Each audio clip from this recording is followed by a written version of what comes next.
as you come together as a council, we know what your priority is, ensuring that education is offered at its best. And so what you are really doing is submitting to instructions in scriptures. Let us pray. Father, we are so very grateful that you have blessed us with the first blessing of the day, that of being alive.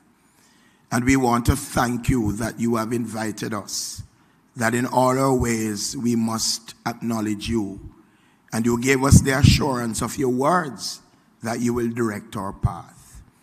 We thank you, Lord, that we have an understanding that even before we call, you would have answered us. And while we are yet speaking, you would have brought it to pass. Therefore, we enter your presence with confidence, recognizing our own limitations. But we are so very grateful that we are encouraged in your words, that we can do all things through you who gives us strength. And so we want to thank you, Lord, for the council. We want to thank you for every person here represented, every organization represented here. We want to thank you that when we left our homes this morning, you were very gracious to have guided us here safely, protecting us from anything at all that would have been organized for our hurt and destruction. And so as we come, we give ourselves totally to you. And we ask that you will direct the proceedings.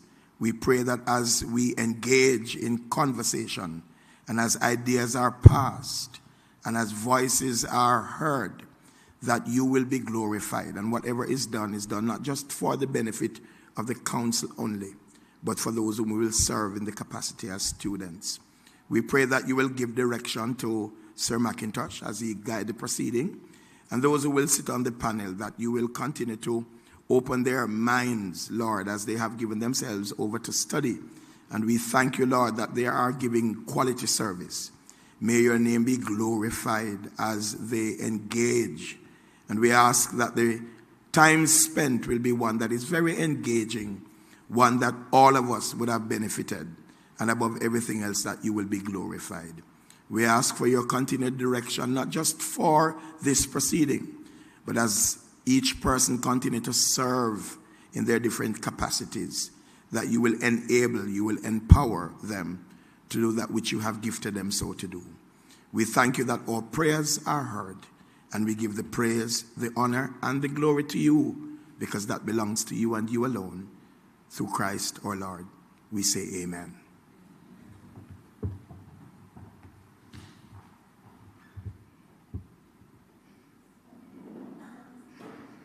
Thank you very much, Bishop Wallace, for grounding us so meaningfully as we begin today's proceedings. It is now my pleasure to invite Dr. Donna Powell-Wilson, Executive Director of the Council of Community Colleges of Jamaica, to deliver opening remarks, welcome, and an overview of STEAM Week. Please help me to make her welcome.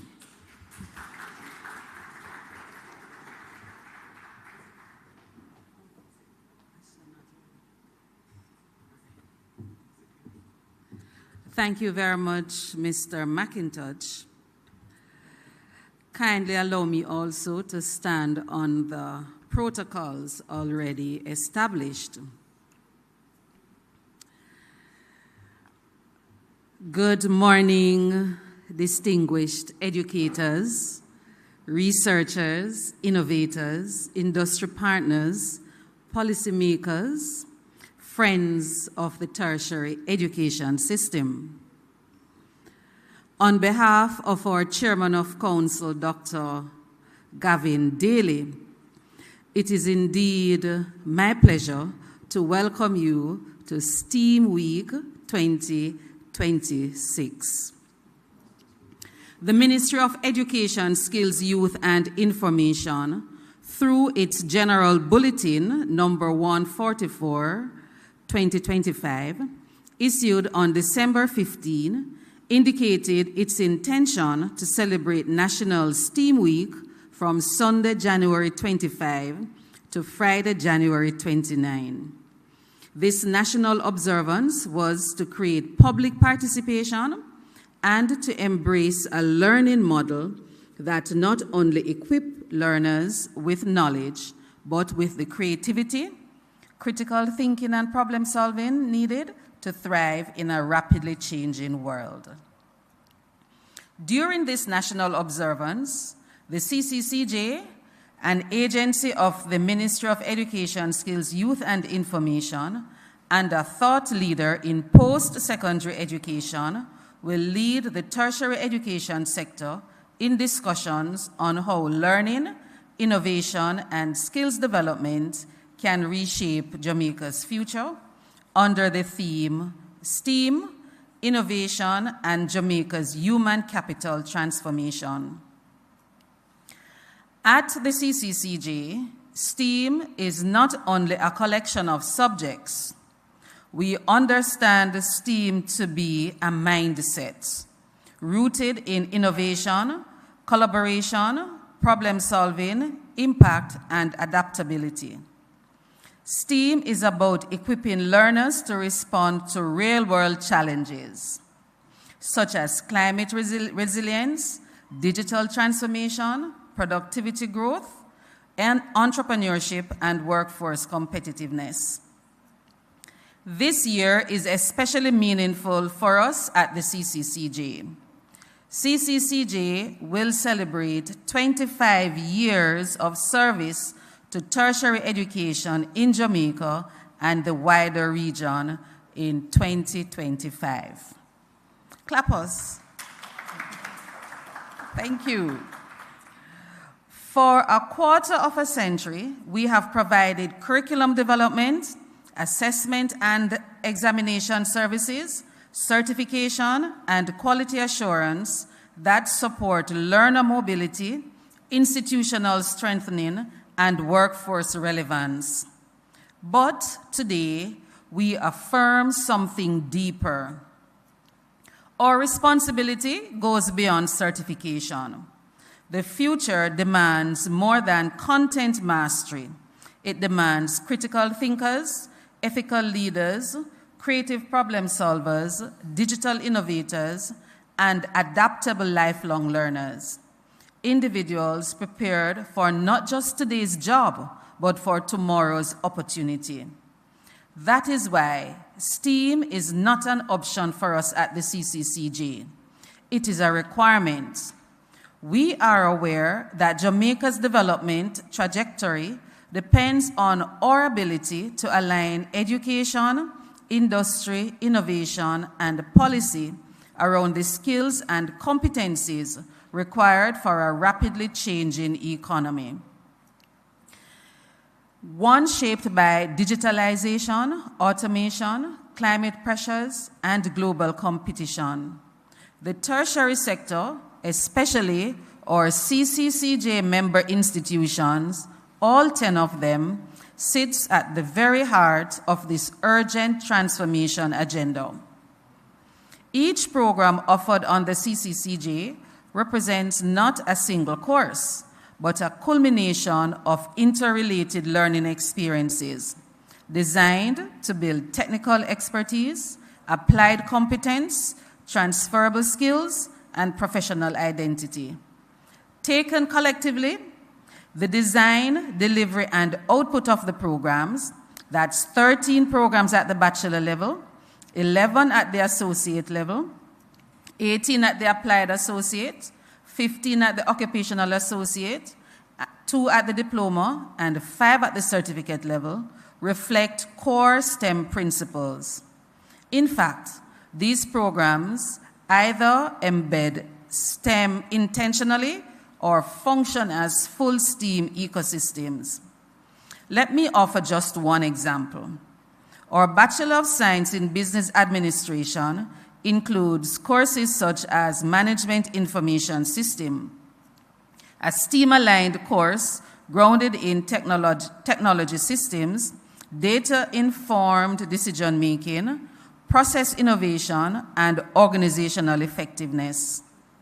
This is STEAM at work in commerce, management, entrepreneurship, and leadership, reminding us that STEAM is not confined to laboratories and engineering workshops. It lives in boardrooms, startups, classrooms, communities, creative minds, and the public sector. In our tertiary institutions, STEAM disciplines are shaping our learners. At CCCJ, we are not only developing curricula, we are investing in capacity building. Transformation does not happen through syllabi alone. It happens through people, practice, and partnership. Hence, we invite you here today. The CCCJ continues to support the ministry with responsibility for education, lecturers, program leaders, administrators, and institutions in STEAM-related activities through work-integrated learning, industry-aligned assessment, technology-enhanced instruction, competency-based approaches, and sustainability and ethics framework. STEAM education is one of the most powerful tools we have to advance the Sustainable Development Goals, specifically SDGs 4, 8, 9, 11, and 13. For us at the CCCJ, sustainability is not an add-on. It is embedded in how we think about curriculum relevance, institutional development, workforce alignment, and learner success. We believe that education must do more than prepare students for employment. It must prepare them for citizenship. It must prepare them for leadership in an interconnected world. Our commitment to the SDGs is intentional, as evidenced by the signing of the SDG Accord by CCCJ and member institutions. STEAM provides the architecture for transformation. That is why CCCJ remains committed to strengthening the TVET tertiary curriculum, to advancing quality assurance and certification, to supporting curriculum modernization, to promoting industry engagement, to championing research, innovation, and development, and to embedding sustainability and the Sustainable Development Goals alignment across programs. I therefore commend the team from the Office of Curriculum, Instruction, and Innovation at the CCCJ. The team was charged with planning CCCJ's STEAM Week. I commend other secretariat staff for the work they have put in this week.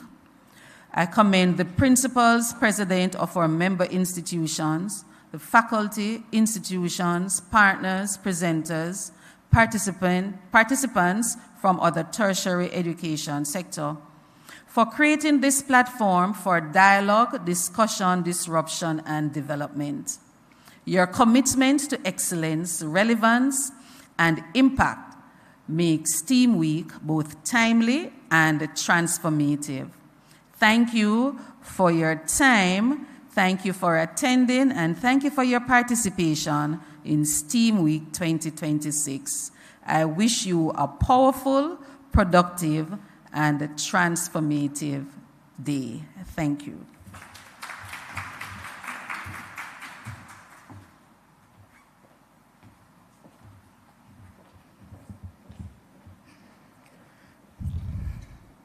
Thank you, Dr. Powell Wilson, for that insightful overview and for setting the strategic context for STEAM Week. I'd just like to reiterate what was said earlier, that STEAM is not just about subjects. It's a mindset, it's about problem-solving skills and adaptability, which are essential for success in a rapidly changing global environment. We will now be receiving brief greetings from our key partners, and we will now be inviting Mrs. Michelle Degou, Education Officer, Tertiary Unit of the Ministry of Education, Skills, Youth and Information, to bring us greetings. Please make her welcome.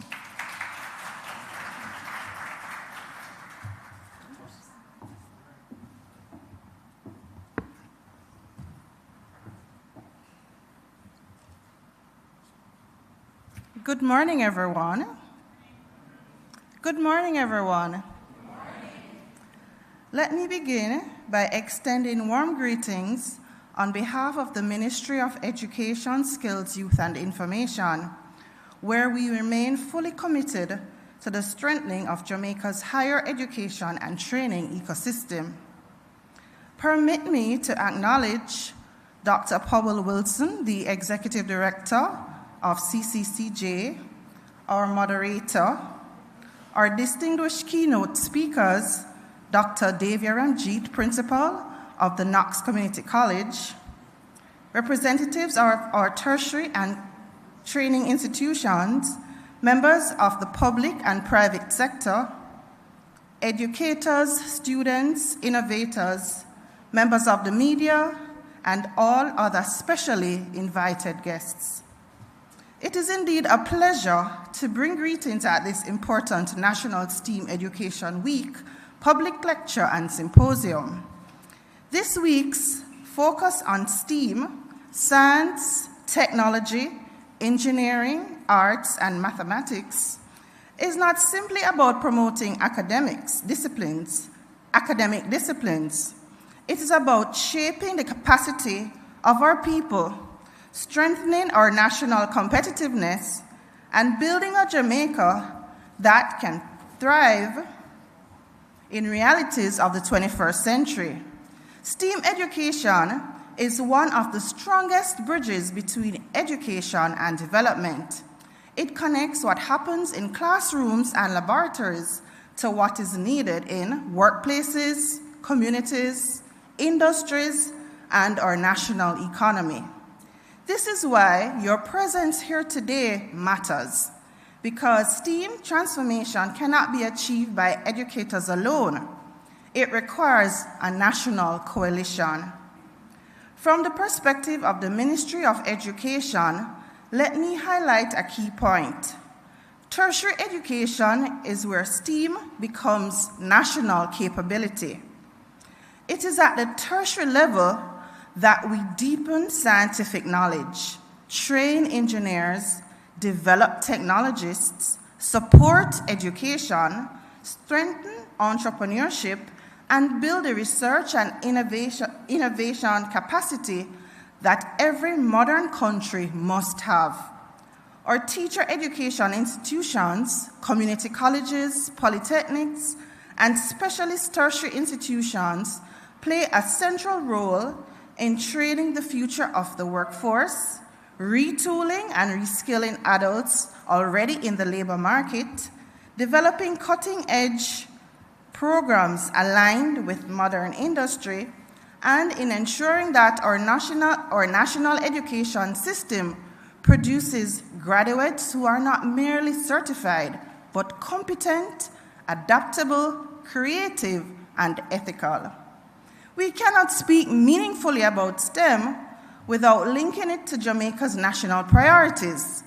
STEAM must help us solve Jamaica's problems and advance Jamaican opportunities such as climate resilience and disaster risk reduction, renewable energy and sustainable development, food security and agricultural innovation, public health and biomedical advancements, digital transformation across government and industry, and growth of the creative industries where the arts within STEM plays a powerful role.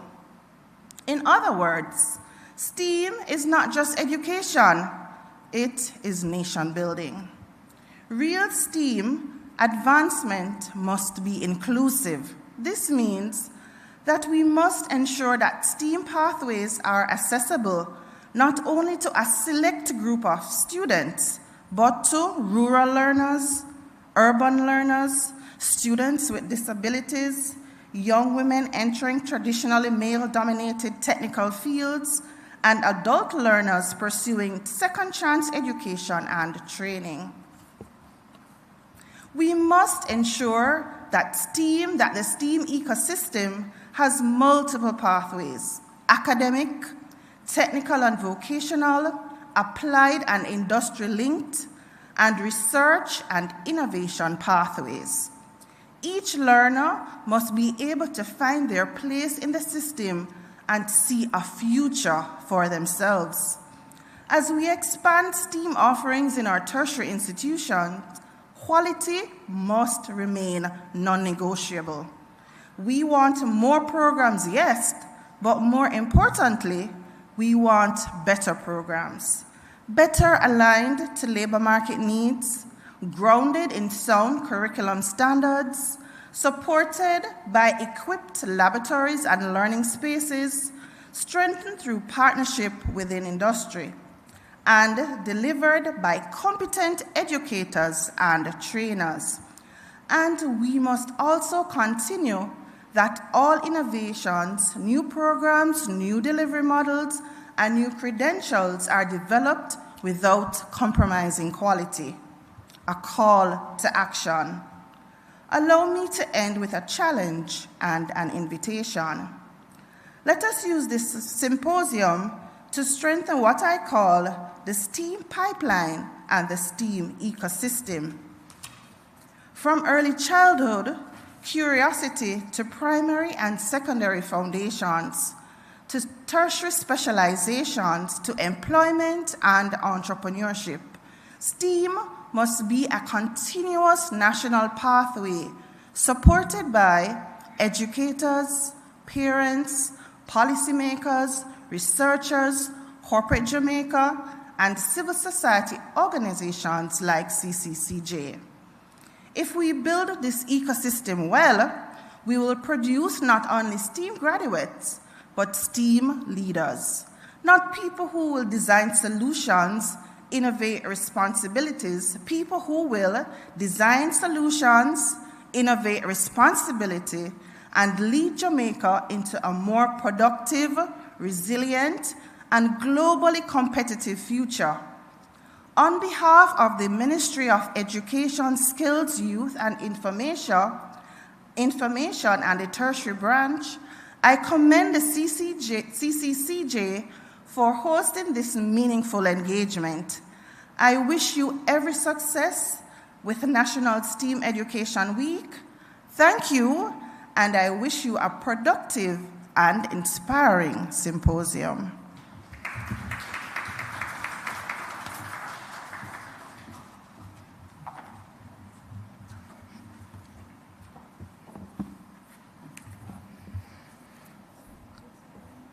Thank you, Mrs. Degu. I'll now be inviting Ms. Claudette Horton, the representative of the All Principals President of Community Colleges of Jamaica. Please make her welcome.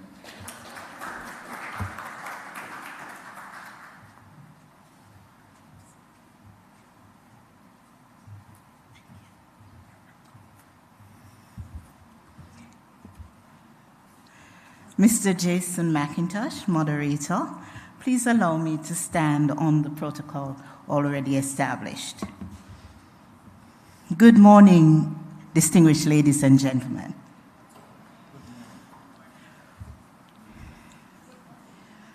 Good morning. Wonderful. On behalf of the principals and presidents of community colleges, it is my honor and privilege to extend warm greetings to you all at this very historic occasion. The Council of Community Colleges' first STEAM public lecture and symposium. I congratulate the CCCJ on putting on this very timely event as we celebrate STEAM Awareness Week 2026 and celebrate CCCJ's 25th anniversary. The 10 member colleges, including 5 community colleges, 3 multidisciplinary colleges, and 2 polytechnic colleges, are strategically located across the parishes of Jamaica and provide access to thousands of students embracing STEAM.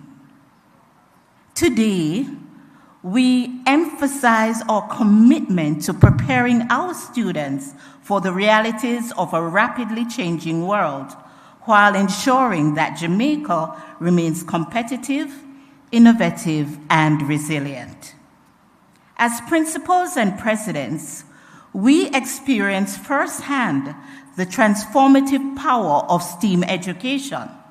For us, STEAM is not just a curriculum, it is really, as Dr. Paul Wilson said, a mindset.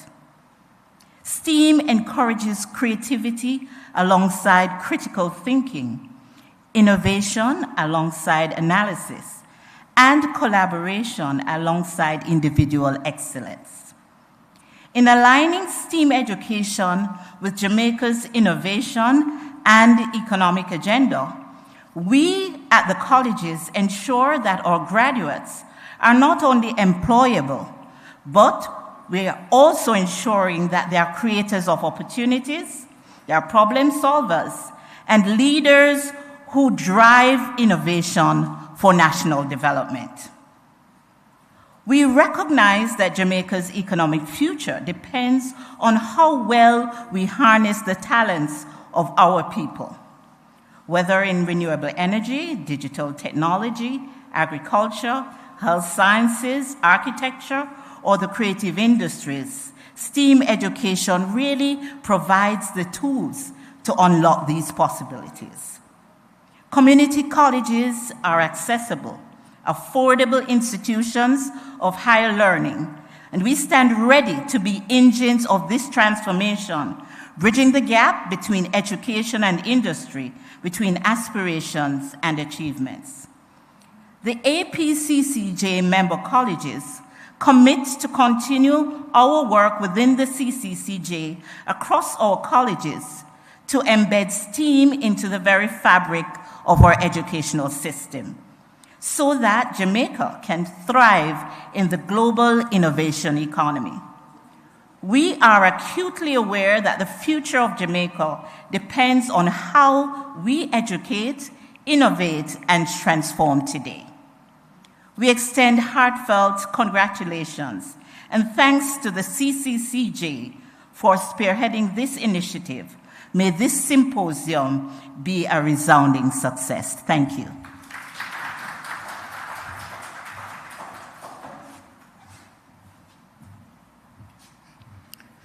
Thank you so much to our partners for sharing with us and for bringing greetings. It's now time for us to hear, in church we say, from the set man. But this time it's not a set man, it's a set woman. Praise. You got that.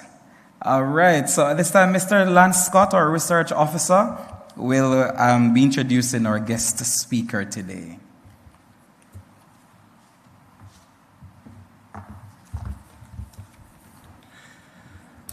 Good morning. All protocols observed.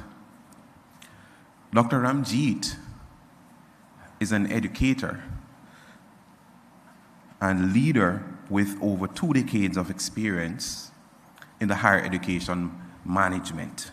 Since 2018, she has transformed Knox Community College into a modern, resilient institution through strategic vision, digital innovation, and accreditation success. Her leadership accolades include establishing national-level policies, modernizing facilities, digitizing core processes, and securing 5-year registration status from the Jamaica Tertiary Education Commission. She has represented Jamaica internationally, presenting at the World Federation of Colleges and Polytechnic Congress on key matters such as diversity and inclusion, guided by a principle of policies, not politics. Dr. Ramjeet is committed to advancing STEAM education and sustainable institutional growth. Please help me welcome Dr. Davia Ramjeet.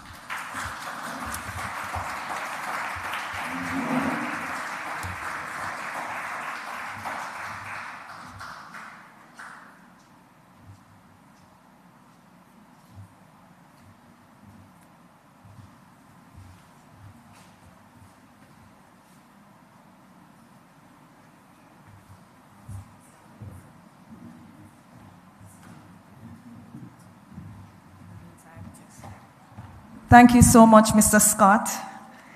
It is not my habit to stand on podiums to give a lecture. In fact, I prefer, in the setting of giving a lecture or talk, to interact with my audience and be closer to them. So I'm going to start here and be hopeful that my memory will serve me right before the gentleman from JIS who promised me a microphone comes. Allow me also to stand on the protocols that were observed, and I thank my colleagues in higher education for their greetings. And of course, Dr. Powell Wilson, congratulations to the CCCJ on their, or should I say our 25 years of existence, not just only for piloting how we present ourselves in tertiary education, but for the quality and dedication to quality among us all 10 member institutions in the public higher education space. Do I go now? I will start my lecture by sharing with you a little bit of my journey. In 2014, I had the distinct opportunity to do my first study tour. Now, I don't know if in 2014, in your journey or on your journey, you're allowed or knew of ideas or ideologies such as study tours. My leader at that time in a secondary space went to the Grand Cayman on secondment by our government, and when he came back, he tried to implement what was known then, ED 365 SIMS. The first year we launched SIMS at that secondary school, it was not very successful. And so I was responsible for its implementation on behalf of this said principal. The board allowed myself to go to Grand Cayman, and when I was sent, from a very early stage in my career, I recognized that sustainability mattered. I decided I would not go to Grand Cayman without a team. I didn't know my next step, didn't know I was going to move on from the institution, but I asked the principal if he could just lobby and find us some money so a team of 4 could go to Grand Cayman. Now, when we went to Grand Cayman for a week, what we did was understudy persons who had been using iSIMS. I know it's a different cultural context, but what I recognized very early in our first year of implementation was that we didn't recognize how change would take place in our setting. We were very fond of the idea that we're getting a new technological tool, and we were just very excited to be the only ones in Jamaica to have that tool in 2014 at the secondary space. At that time, perhaps only tertiary institutions would have learning management tools. And so when we went to Grand Cayman, we spoke to persons at the primary level, prep school level, high school level, both private and public. Coming back, we learned that we did not really gain. What we saw was a model there that was not easily replicated in Jamaica. So, I don't know how many of us in here are educators, but I've been in education formally since 2003. And so I know that I have never been in the classroom without playing multiple roles. In Cayman, whatever your job description is, that is it. You don't take on a little admin here, you don't do this extra here and there. So when I spoke with persons in Grand Cayman, what would happen is that they would be focused on substitution. So if your role was to ensure that there is class coverage in the database system, you're only managing that. In our implementation of the said program, we had one person trying to navigate everything and still trying to get buy-in. So that was my first experience of 2014 going on a study tour. And I'm getting to the point of why this model is important. My next adventure took me to China, 2017. Dr. Grace McLean allowed several educators from across Jamaica to go on a study tour hosted by Zhejiang Normal University. If you have been to China, you'll recognize that the connotation normal means teaching. Any institution labeled as a normal university, it meant it was a fundamental teaching university. Now, we don't have such. And at the time, I can tell you that on our journey, we did 7 provinces. And if you know anything about China, 7 provinces is like going to 7 different countries. We spent a total of 3 weeks. But I felt in my first trip to China that I was more culture shocked than anything else. I didn't like the food. Obviously, I have a Western tongue. And so the food was completely different. In fact, when I went to Shanghai, my friend and colleague from Brownstone High School, we walked several blocks just to find a McDonald's. That's how bad we felt the food was. And it was refreshing to go to a predominantly British setting in Shanghai, if you know its history. It's, foundation in British type of culture. And so we went 3 blocks just to find a McDonald's. Fast forward, 2019, my esteemed colleagues from the tertiary setting, we went on our own study tour. We decided to venture to Canada. We also ventured to United States. And we are always searching for models and partnerships. I am not certain how well we did in the US, but we still maintain a number of partnerships with the Canadians. Again, some of us will have some engagements. I know that Case, Excelsior, the Monique College, we all have partnerships with these entities. And of course, we have MOUs through the Council of Community Colleges of Jamaica. Cementing the point that we are always trying to advance what we do in our ecosystem by way of our partners and friends in other countries. Still going forward, 2023, Dr. Felicia Marshall shared with me an email for an invitation as a visiting scholar. Fortunately, it said China, and I jumped at it. I did an interview some 3 a.m. one morning and was successful among 100 and odd persons who applied for visiting scholarship. I met a number of persons. When we went to Shanghai, we spent 2 weeks. This time, not a normal university, but it was an open university. Now, Jamaica does not have that. So the persons I met were all from universities. I was the only one from a college. So that partnership or that involvement allowed me to also visit Tanzania to speak there. I am saying this to say each time our government invests in us going on study tours, it is a future investment or a return on investment for us to know what is a better or best fit going forward.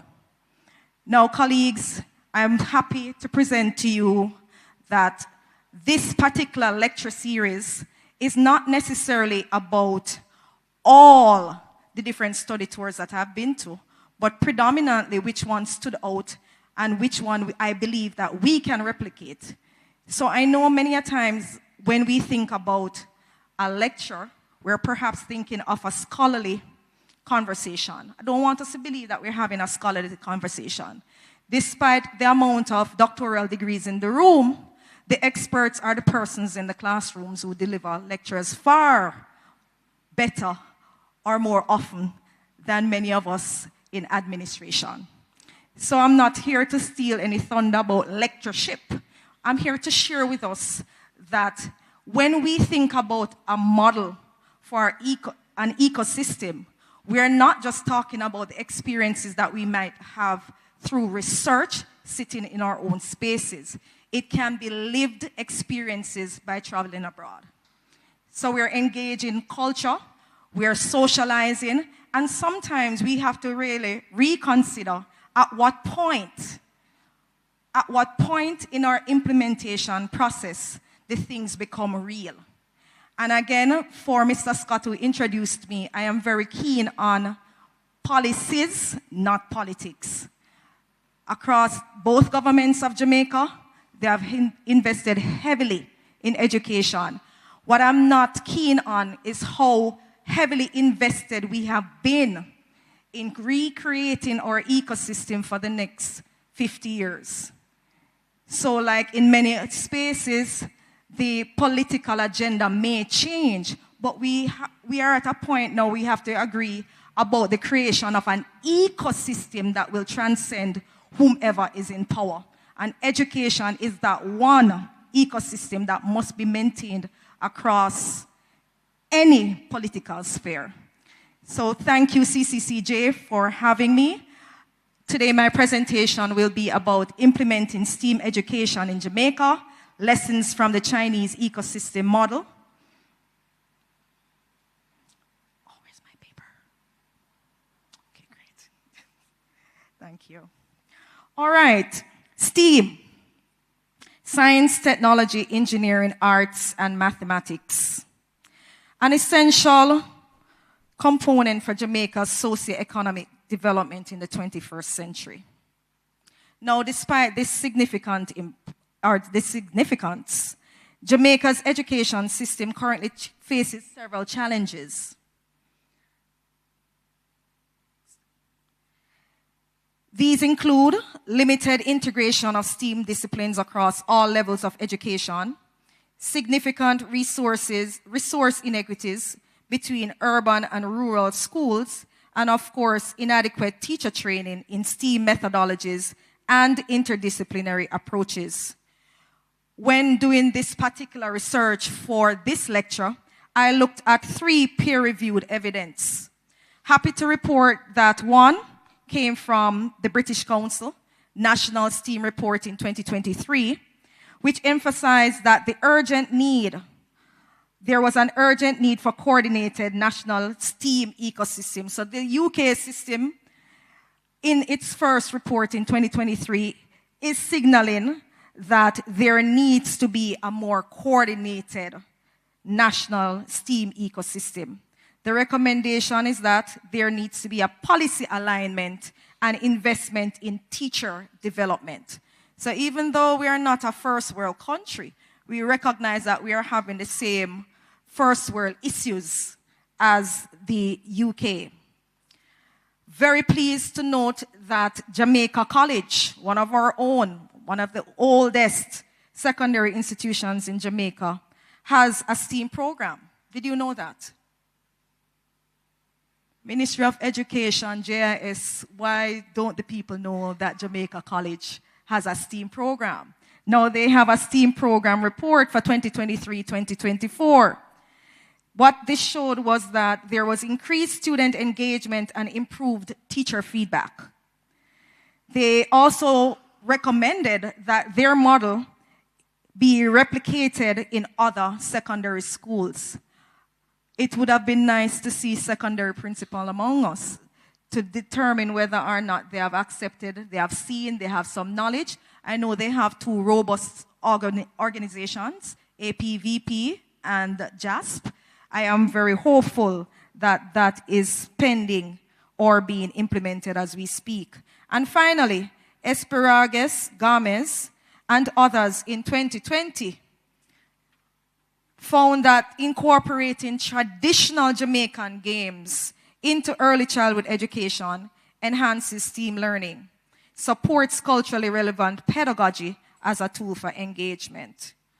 So what about this Chinese model? Lee and others in 2022 advocated for cooperative teaching. and a design-based research to foster innovation. Our own ED spoke about this. It's not enough for us to consumerize the expression innovation. I don't know how many of us have the opportunity, Ministry of Education, to actually be innovators. And we can talk about that a little bit later, because what I do appreciate about the CCCJ curriculum is that even though they may have a set of guidelines or guiding principles of adapting the curriculum, the lecturers are given equal opportunities to modify according to their different learners, their abilities. So whether it's Knox in Clarendon or Manchester, or it's Brownstone in St. Anne, or it's Nakalva in Eastern Hanover, persons have the opportunity to not just slavishly look at a curriculum and say, this is how the CCCJ said we are to do it, but they look at their own unique circumstances and relatable experiences that their learners may have for them to actually implement or impart that knowledge in delivery.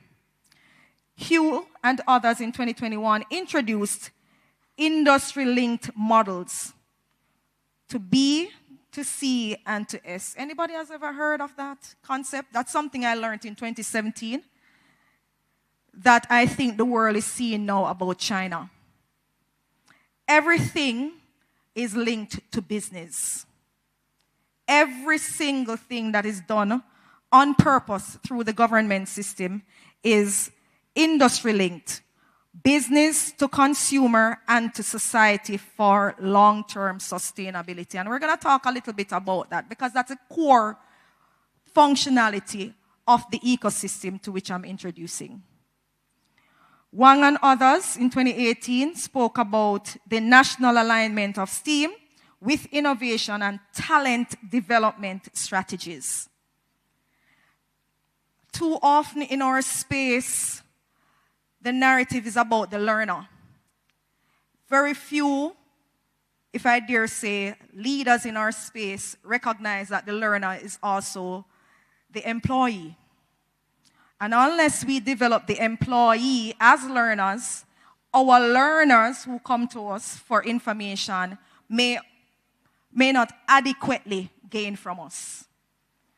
So I want to see, I'm just going to do a little 1 or 2 question survey to test the temperature in the room. And I know all the leaders are my colleagues and friends, but we all lead differently. I don't know how many lecturers are here from Brownstone or Nakalva, but I know I see Case. I know Knox is here. I know the Monique is here. I have seen one person from, I think, Excelsior. Shortwood is here, and so on. So I'm going to test the temperature. How many persons have done any research outside of their college setting? It's not about your college, but you have done some research, you have presented somewhere, you have submitted something to the CCCJ, to the ministry, you have explored avenues through the Ministry of Finance, the Chinese Benevolent Society, and I could go on and on. How many of us have ever done that? Not because you need a master's degree or the next PhD or EDD. You have taken a personal interest in developing yourself and the institution you serve with. So you have decided to take on a research. Anyone? 2. All right, good. 2 is better than none. Fair? Now, how many persons believe that they are actual researchers without publishing a paper? Not talking about the 2 that showed me their hands, because obviously they believe in research.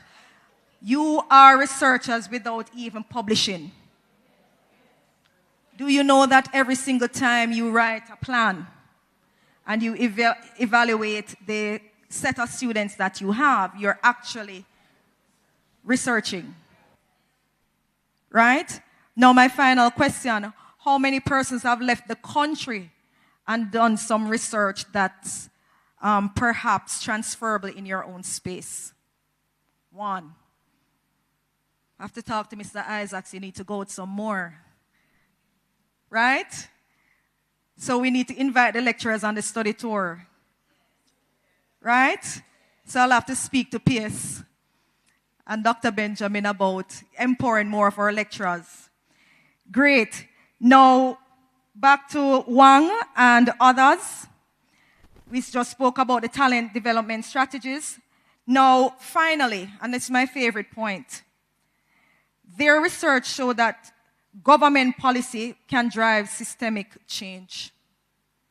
We can have all the fantastic ideas at our localized level, but if the Ministry of Education does not believe in what we are doing, it stays right there.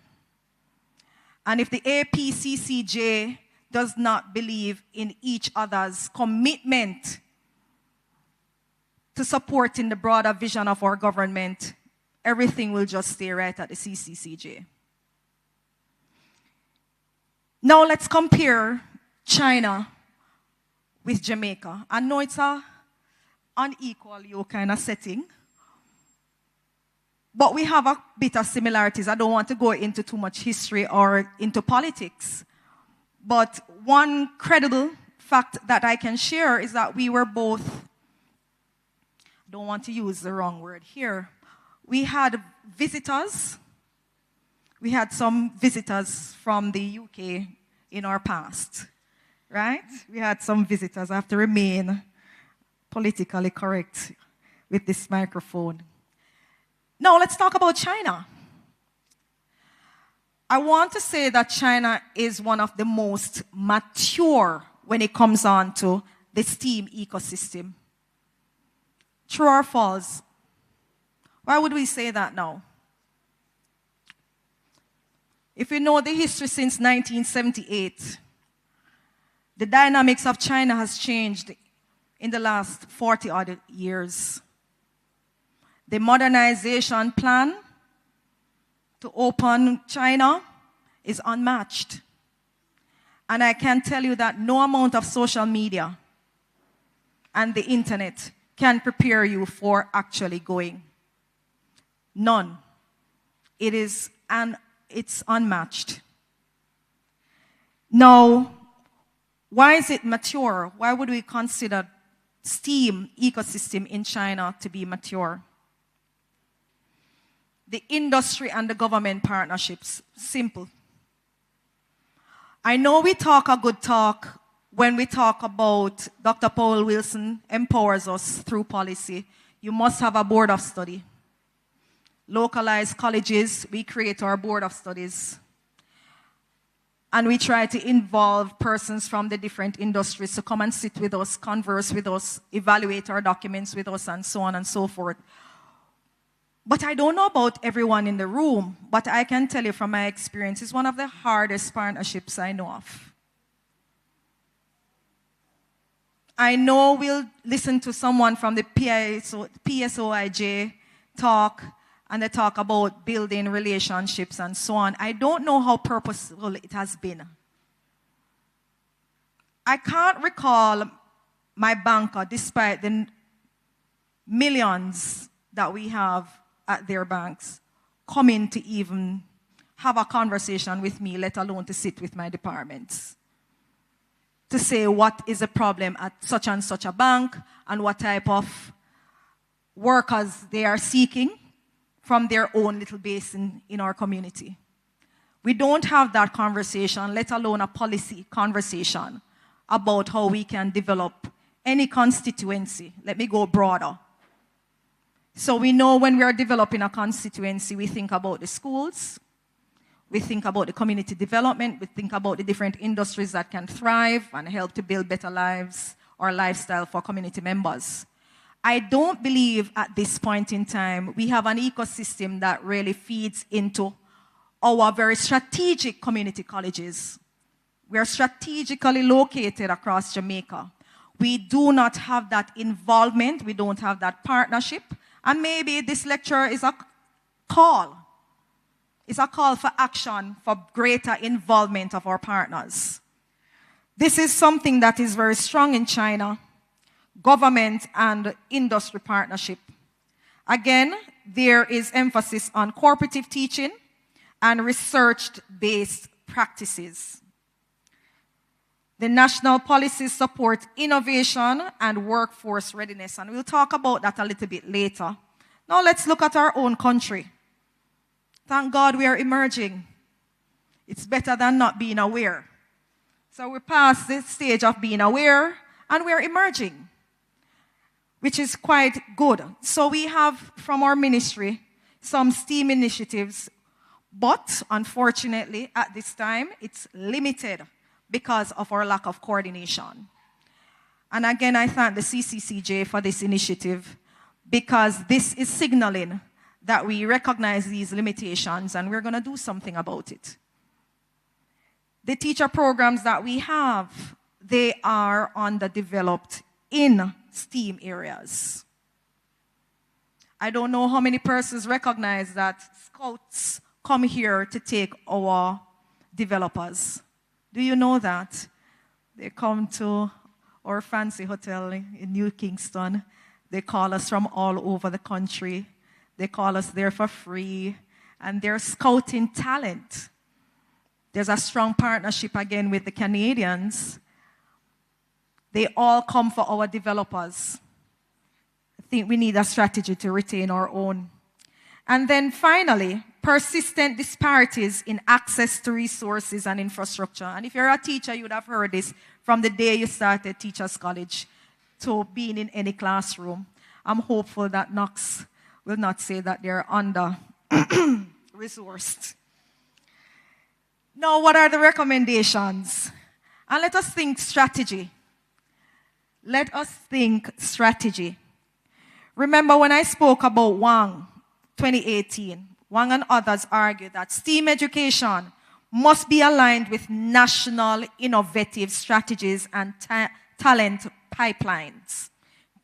And the only reason for that is that it needs the essence of sustainability.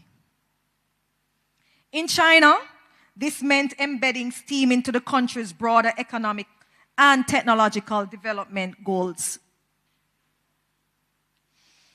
Now, the key components of this is my favorite topic, as I said before, policy implementation. Now, STEAM was not treated as a standalone initiative when it was brought about in China, but it was tied directly to national innovative policies. For example, anybody knows the company called Made in China? Made in China is not a tag, by the way. It's a legitimate company. So if you know Made in China, you would recognize that Made in China 2025 had some AI developmental plans that are pretty much established across the world. And I don't think I need to talk to you about AI because it's the buzz right now. Right? The ministries of education, the science and technology, and the industry collaborated to ensure that all the schools produce graduates with skills relevant to national priorities. That's not an easy feat. That's strategic planning. Talent pipeline development. STEAM education was structured to feed into higher education and industry needs. Let me say that again. The STEAM education was structured to feed into. So Dr. Paul will say it's not our jobs really. We are not promoting STEAM education in higher education. We are promoting it at the early childhood. It is essential for the conversation and the implementation to start at 0 to 5. It cannot begin at higher education. Students were guided into pathways that matched emerging sectors. China was not just talking about AI 5 years ago. In fact, when I went to China for the first time, I couldn't get onto the Wi-Fi. And I felt very slow. It took me a while to recognize what a QR code was in 2017. My bank cards were pretty much useless at that time because even if I was on the street to purchase something from a tent, I would see the natives with their phones going up to this weird-looking thing. At the time, 2017, I didn't know what was a QR code. And I simply could not get on Wi-Fi, which was available everywhere. Just didn't know how to because we were in the Western Hemisphere where QR codes were not yet popular. Now, the students, as I said, were guided into pathways that matched emerging sectors. Robotics, we are just joining the conversation. And again, it is still not everywhere. I don't know about anybody, but it's not at Knox. Where is it? Let us talk sector-wide. Tertiary, where are we? Who has robotics?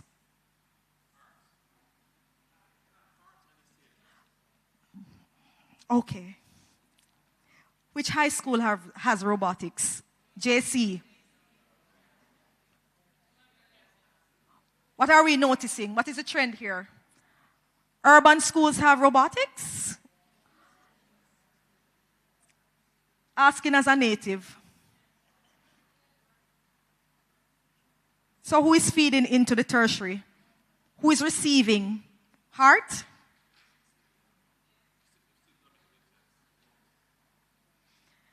We need to do something. We're 10 strong, plus the ATIJ. Talent development, AI, so it's robotics, AI, green energy, and biotechnology. I want to comment on something. The other day in a community called Glencoe, in the Spalding space, it's actually the border of Clarendon and Manchester. I was passing someone's home and I got excited. I was sharing with someone in the vehicle with me. Oh, finally, there's a greenhouse my height. I remember going to China in 2017 and coming back and speaking to Mr. Daly, to say to Mr. Daly, our farm manager, principal lecturer, at the time he was at Nakalva, there are no greenhouses in China, and I've been to 7 provinces, that has greenhouses taller than I am. And I'm only 5'1". Please, emphasis on the 1. I am 5'1". All the greenhouses were my height. And for the first time in Spalding, I am seeing, after the hurricane, somebody in their yard putting up a greenhouse my height. It simply means when we drive around Jamaica and we are still seeing those massive ones, we are behind. But we're not going to talk about that today, but just to share that. Talent development was seen as a strategic resource for national competitiveness. Now, China can rival the world within its own geographical space. But they were also intentional to ensure that every nook and cranny of the world, the globe, there was a Chinese town, aka Chinatown. How many persons have been to several different countries and recognize you can always find a Chinatown? I've been to one in the UK, I've been to it in Canada. They're everywhere in the US. Do you think that was coincidental? When I went to China, the banks were open on a Sunday. And when I questioned the natives about how so many persons could go to other countries and set up, they were never seen as being competitive in going there. They went there to establish their culture for greater partnerships, and they would be given grants to go and set up. So sometimes when we see the Chinese setting up in multiple areas in Jamaica, yes, they are Jamaicans now, but I don't believe that they're here for competitiveness. They have a model that has worked in their country. They continue to use it in every country that they go to because their greatest soft skill is adaptability. It's not imposition. They don't come and impose. Remember when I started this conversation, I shared with you that when I went there, I didn't like the food. And I love Chinese food. But my tongue is just Western. And so, because Chinese are so great at adapting, they adapted to our spices, our tongues, and they reinvented their cultural aspect into our culture. That's a strategy that is unmatched. I know now I'm seeing K-towns developing and so on, but China is still unmatched. Third, industry, academia, government collaboration.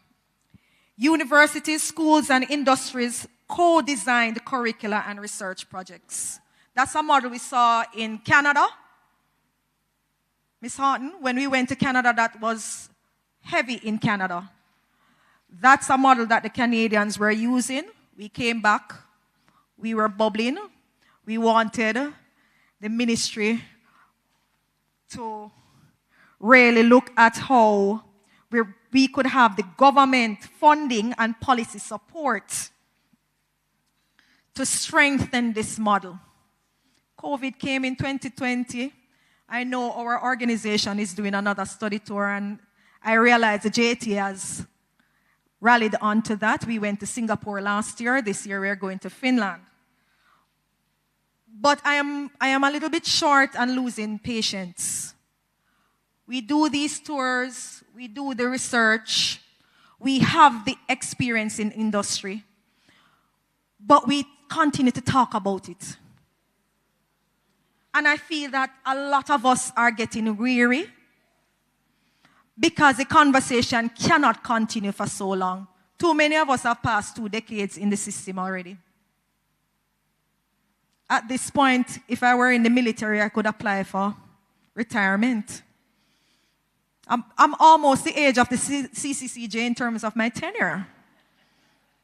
I've been doing this for a long time. Colleagues, another call for action. Enough of the reports when we go abroad. Enough of the research. We applaud the JTA and the Ministry of Education for funding research. But we are scholars and practitioners, and we need to implement. We are the experts, and we know what is needed. We need to implement.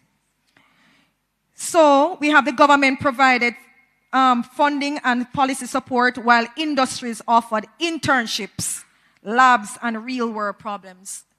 That's a challenge. I don't know if it is that our industry partners do not recognize the quality standards that we have in our training facilities. There was a time we knew not of ISO 9001, 2015. Only industries would have that plastered somewhere on a billboard at their entrance. Now all the colleges, may not be all, but everyone is taking a step to the formal registration through JTech. Others of us are going on to quality management. I do believe the ministry is coming on board to creating its own quality unit. But what I can tell you, I believe there is a trust factor at work. It is not good enough for Grace Kennedy to accept us to do a tour of their facility. We want the internships in the labs. If you find that you are sustaining whatever vision you have for your organizations, this is another call for the industry. Involve us. Can you build us a lab so we can train your future workers? Right? That's where we want to go. Now, what did this create? It created a feedback loop. It cannot be we go on the tours, we come, we give the lecture, we give the report, we don't hear back in a purposeful way from our own administration, we don't hear from the partners. There is no feedback loop that is purposeful to guide how we evolve. And that's a call for action that we need. Innovation, or buzzword, the innovation ecosystem, STEAM hubs. Persons like to think that the world is moving fast, and it is. But when you're in the Western culture, it really isn't. It's moving very, very slow. When I think about going abroad nowadays, and I unfortunately don't have a US account, so sometimes it makes no sense for me to download some app. So when I want to use Uber, I ask my children, anywhere I am, and persons who travel with me know when we get lost, right, Miss Horton? We call Diana. And I said, Diana, can you call us an Uber, please? And the like. Because we, older folks, We older folks, back then, I'm not talking about 2026. So we older folks, when we travel to the States, we usually travel with cash. Now we move on to cards, so no longer immigration officers don't ask you how much money do you have with you for this trip. No, we walk cashless. However, you don't have to go outside. If it's winter, you order Uber Eats and the like, and so on and so forth. Now, when you go to China, everything is 10 times faster. Literally. Principal and I visited a tech building. I don't remember the name. And he saw something that he liked and he wanted to procure for his school at the time. I don't think it was laptops. I think it was something much smaller. Projectors, mini projectors. Saw them dirt cheap. But when we went to that space, it was the size of this table, the little space. All the little things. You're in like a mall, but it was like a tech building. And so it wasn't a fancy mall. It was just strictly electronics. And the gentleman said to him, I'd like 10. And he said, I only have one now. Make a deposit and come back. So, we start looking at each other. He said to me, me go try, me go give him my money and see what happens. And he told him, 1 hour. We look at each other again. And he started, some of them know basic English, and he explained that he's going to the factory. And we started peering outside because we were wondering, we didn't see anything that resembled a factory. But fast forward to now that China is completely opened after COVID, we recognize that hubs are designed in a particular diameter. So when we speak about a factory in Jamaica, we're thinking about one particular building. When we speak about a factory in China, we speak about a cluster. So one building may have supply for one particular thing out of 1,000. But if there's a big order to be made, it can be done in hours and not weeks. Because everybody cooperates. It's no secret. There's no trade secret. In fact, if you're investing in China, you come with your secret, you think you're giving them something. No, you're not. You're only specifying your design. We have no hubs here. I know Jamaica went above and beyond and created special economic zones. China has had that since 1978. It has worked. It has worked beautifully. I know we have it labeled here. But I'd love for someone to share with me in a very practical way how it really works. And we're all Jamaican citizens, right? Can anyone share with me how does a special economic zone work, and how would we be able to articulate that to our learners who are going into the industry tomorrow? How does it work in Jamaica? Because it shouldn't have been a secret. Anybody can tell me? Hospitality, can you tell me? Anybody from hospitality?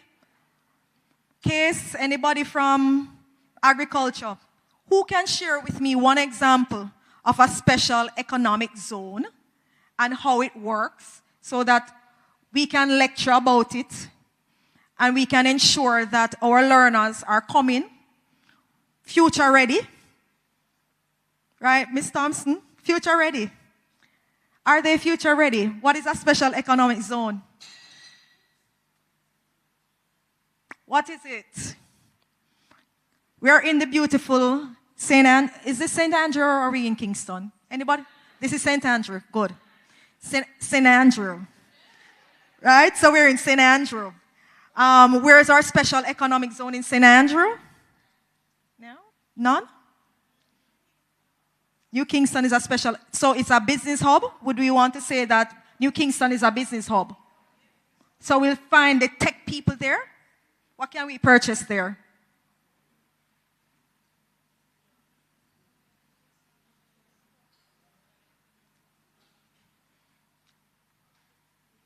We need a purposeful response to this. Special economic zones. That is an ecosystem model that came out of China. We started it here, have we fully implemented it? Because us technocrats should be able to have it roll off our tongues. So when our future-proof or future-ready students are going out, it's not foreign to them. There is a gap, an idea for research. So the innovation zone, everybody has been watching the internet with Shenzhen. You see all the TikTokers going down to Shenzhen and showing how beautiful it is and how fast it is and so on.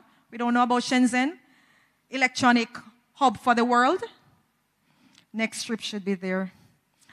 All right, so there are 2 economic zones that are known to the world. Shenzhen is one. It's a whole province unto itself. And of course, the Beijing tech parks. Now, how did China do this? Students were exposed early to entrepreneurship, patents, and applied research. Very early. When we did the tours of schools, we did all levels, early childhood, and first of all, the models that we have here, when you see an early childhood institution, you thought it was UE. It's incredible. So from a very early age, you will notice that students are able to develop their own patents. They understand the nuances of entrepreneurship. And I know we have that model here as well. I don't know if we have it, Mrs. Degu, at the early childhood level. But I know that we do have entrepreneurship embedded, especially in the Heart Trust NSTA curricula and ours. The ecosystem encouraged 2 things. And these are the 2 things that we don't have because we're coming out of a particular dark period where we believe in rote learning. The ecosystem encouraged creativity and technical skill, not rote learning. So there's a practice for us. Application for Jamaica. Again, coming back to this. Policy, policy, policy. Align STEAM with Vision 2030. I don't think it's too late.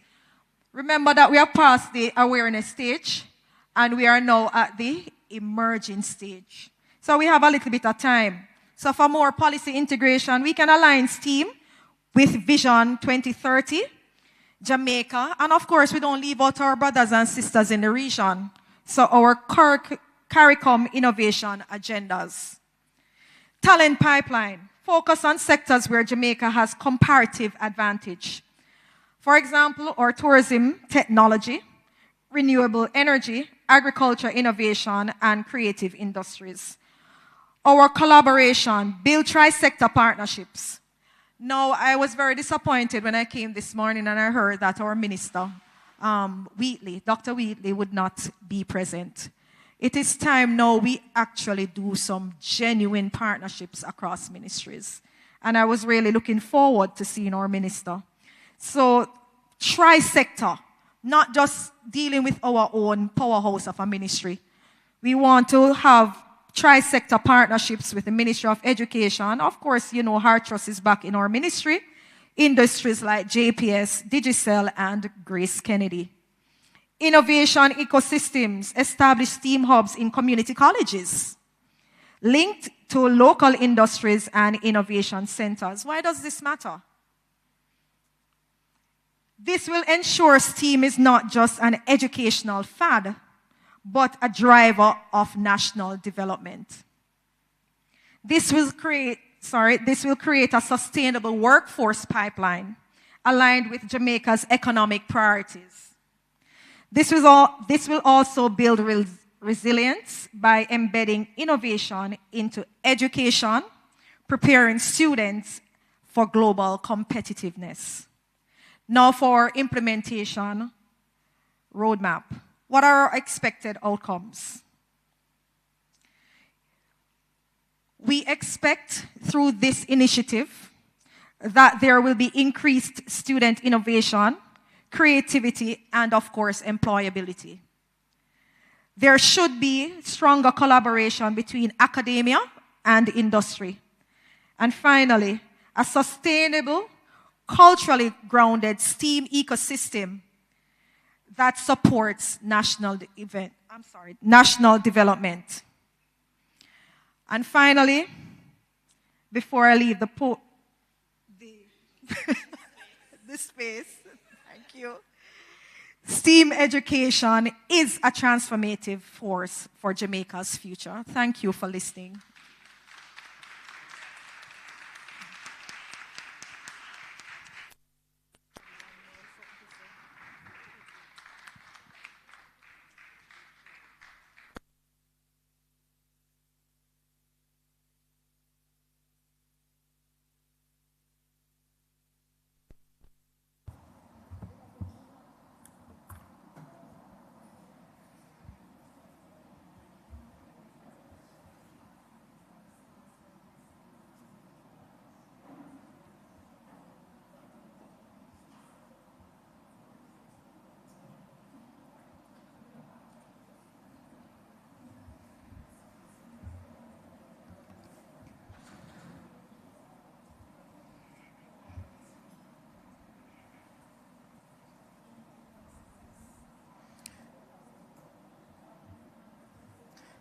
Thank you so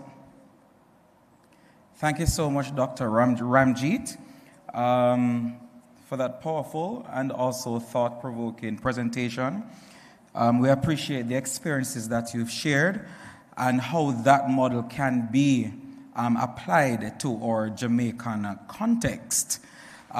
Please help me again to express our gratitude for sharing same. At this time, I will now be opening the floor for questions and comments on the presentation. So while you didn't get much time to interact, I saw the interaction. This space is a safe space that you can interact, and I'm sure that Dr. Ramjeet is willing and able to answer your questions. So once you raise your hand and the microphone is in your hand, please identify yourself and your institution, please.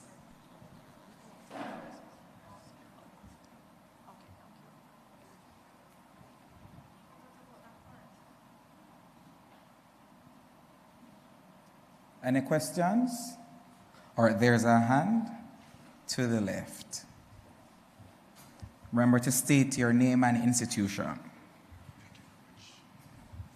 Good afternoon, or is it still morning? It's still morning. Still morning. Good morning, colleagues. And I just want to say thanks to Dr. Ramjeet for a wonderful presentation. I learned so much. My name is Mark Constable. I am the STEM coach at Crystal House, Jamaica. What I'm finding is in my journey so far in terms of STEAM integration and development at Crystal House as a secondary institution is that I have to be finding creative ways to have teachers being developed to practice STEAM integration across all subjects.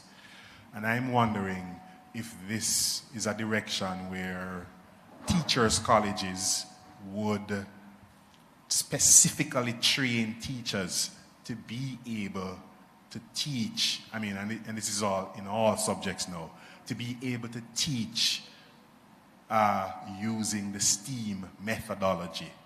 And perhaps those teachers could be remunerated at a much higher rate and, so forth. Mr. Constable, good question and thoughtful comment as well. What I can tell you is that I don't have the answers for the structuring or the restructuring of teachers' colleges. That's a different conversation. What I can tell you is that I had a wonderful experience last year in July, I believe. The JTA went on a study tour in Singapore. One of the findings that we reported to the permanent secretary on was the model used there for capacity building, or in their expression, professional development. Professional development was a responsibility of the country. It wasn't left to individual schools to create their own agenda and training. There was a defined location. It essentially was a school or a college setting. It had its own administration, and what that did was ensure uniformity of any national development that they needed for teachers. So developing a teacher continually or continuously was the national priority. It was not a standalone. So for example, if your institution decided to create what my institution has, which is a PD plan, we use scores from appraisals as well as gaps in practice to develop what training needs we want for our own teachers. That is not good for Brownstown Community College, because it would then mean that Knox Community College is able to do X, but it is not already replicated or cannot be replicated at a Brownstown Community College. So I would call for a national priority in this regard, not just teacher training development, where it should also be, but what about those persons like myself who will remain in the system for another 20 years? Because when you start at 21 and there's no mandate for you to upgrade, continue your professional development, then everything is up in the air. So it would be good if at a national level we could create our own faculty that treats with any national development of our teachers, and not just teachers entering the system, but teachers already in the system. I hope that helps. Okay.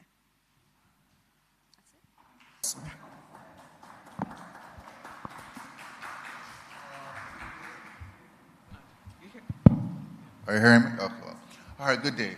So we loved your presentation, but there are a few questions that we have. Now, you talked about linking everything to, I'm Lamar Just Quant. before you, just to interject, can you just state who you are and where you're from? Okay, hi, I'm Lamar Quant, math lecturer at Charlotte Teachers College. Also was responsible for research and STEM. So you mentioned many very good frameworks, linking everything to business, ensuring, talking about how the greenhouses are your height and all these lovely frameworks and these reports that you did. So the question is, even though we can't do it on the national basis, can we get access to your reports so if we want to launch these frameworks in our department, we have a launching point? Because we love your ideas, but what is the practical application and how do we start in our department? Because if we start in our department, we're touching all the high schools across the island because we are a teachers college. It is mandatory. Thank you, Mr. Wong, you said? What? White? Quant. Great. Hoyt. I'm sorry. Great. It would be good, Dr. Powell Wilson, I know we have established at the council a research unit. What we don't have in our setting is a repository. So what people generally do, I don't know for persons who have a doctorate in the space or have a master's degree, sometimes when you're publishing on behalf of your institution, not the one you work at, the one that is giving you or issuing your degree, they ask if you want to publish for free or have your research sold online. I chose to send mine for free. What the ministry requires of us when we go on study tours or do any research is that we share it. What we don't have is a single repository for us to share, so persons can not necessarily use any login or anything like that, but to access and determine what is useful to them. So it is worth us exploring, especially at the council, because we do have the research department that can handle that. And the ministry may want to consider that, because across the breadth and depth of Jamaica, there are so many innovators. There are so many things happening, but we can't think of a single space where we can access something in a creative, common way. So good point. Thank you. But I'm available to share my email, and you can share yours. I can share my list of references too, as well as any research that we have. once persons give permission that they want to share. I don't know who wants to do research and not share. The whole idea, but thank you.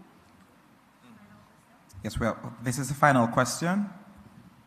Good morning. Paul Morris, Shorter Teachers College, Geography, History, and Social Studies Department. My question relates to policy. I think it's the quality education circles that exist, right? And listening to your presentation, it sort of had me thinking about how policies could help to develop the ecosystem from our side, educational side, in partnership with, of course, industry. To what extent CCCJ, yes, that means this is a CCCJ conference. To what extent have you explored or thought about utilizing this facility and also look at the possibility of creating policies so that some of these circles and networks and so on can become more entrenched as pillars for supporting the ecosystem that we think would benefit us in the next 30, 50 years as a country through education? Thank you for that, Mr. Morris. No, I cannot answer on behalf of the council. However, remember that the council is an agent or agency of the Ministry of Education. What is unique about how we operate in our own ecosystem is that every member institution has its own governance framework. And under its respective governance framework, then we determine the policy directives. So we take instructions from our board. Now, I believe that the Ministry of Education, in its broadest frame, can always introduce policies. So it depends on the type of system that you're from. So, for example, I know for the teachers' colleges of Jamaica, they have their own ecosystem. We partner at times and we become a TIJ, right? So that's when the community colleges, multidisciplinaries, and the polytechnics come together, we merge as one. So that's a public higher education institution space. Now we want to think about aligning and collaborating with the quality education circles. We don't have that. QECs, we don't have that in our space. Maybe that's a framework that we need to adopt, but we don't have that. We just have our two associations. When we merge together, we are one. But policy frameworks development is a little bit difficult to be singular because it depends on who has the authority for ratification and implementation. So the broader conversation can be had. We do have a quarterly meeting with our permanent secretary. We have also our monthly, if not twice per quarter, meeting with our tertiary sector. So I believe that is a matter that can be raised, and even among us at the APCCJ level. But I can't give a response on behalf of the council at this time, but point taken. Thank you so much. Audience, you have been well. I thank you so much for indulging me. Have a wonderful rest of Symposium. All the best.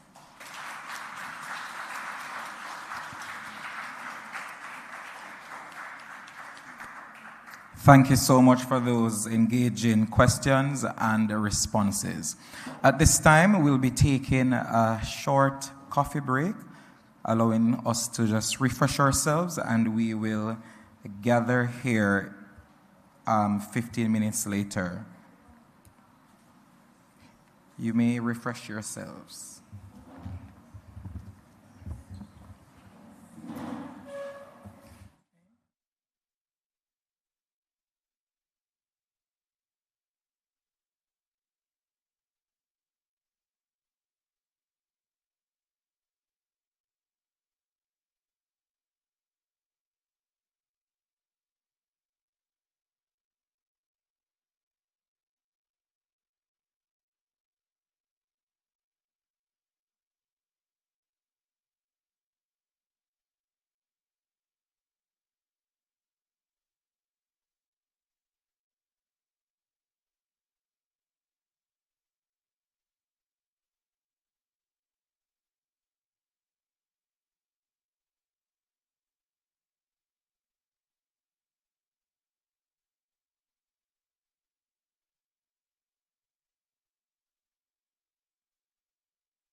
Ladies and gentlemen, as we reconvene, I'd like to invite Mr.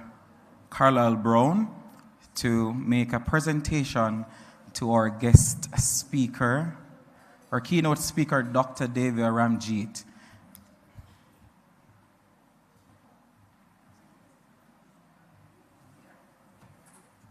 Good morning. Well, good morning, everyone. I thought it was the afternoon already, but Dr. Davia Ramjeet, on behalf of the Council of Community Colleges of Jamaica, we would like to say a heartfelt thank you. Yeah, you can stand there. We'd like to say a heartfelt thank you in bringing some knowledge to us, to this focus group, to pretty much deduce the fact that the level of education, the level of STEAM, not only starts at the tertiary level, but that of the early childhood level. So the fact that this presentation was so insightful, it really means a lot to us, Dr. Ramjeet. And from the CCCJ, once again, we'd like to say thank you so much.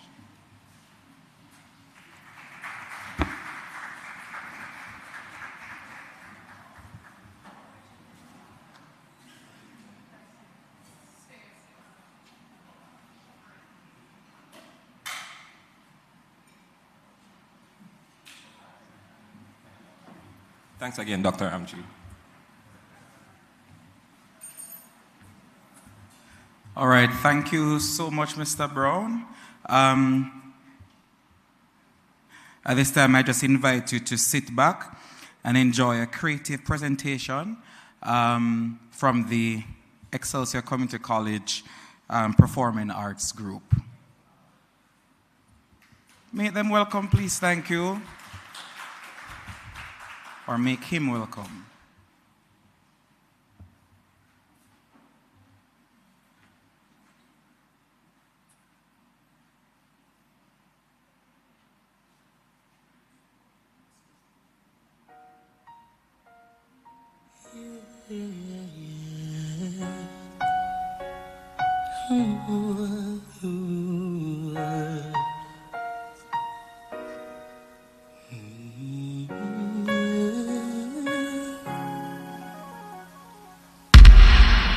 I used to be so broken, lost, empty. A heart with no beat, a singer with no song to sing. So I know the feeling, the silence is deafening. But in your pain lies a blessing, a sweet and sour victory. So keep walking, walking, walking, though it seems so far. No matter who you are, see there's one thing that I know. Life it can lead you so bitter.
so bitter, bitter, bitter, bitter. But you must believe that it gets better, better, better.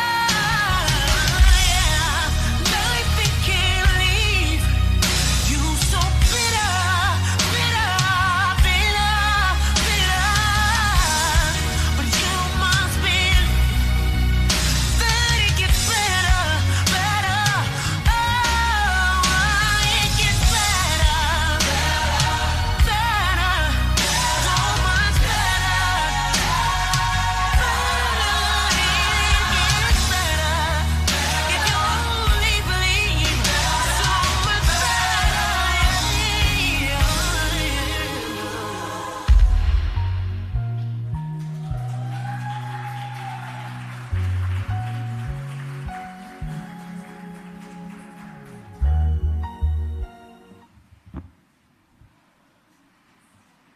Thank you so much for that wonderful performance. A timely reminder that creativity is central to STEAM.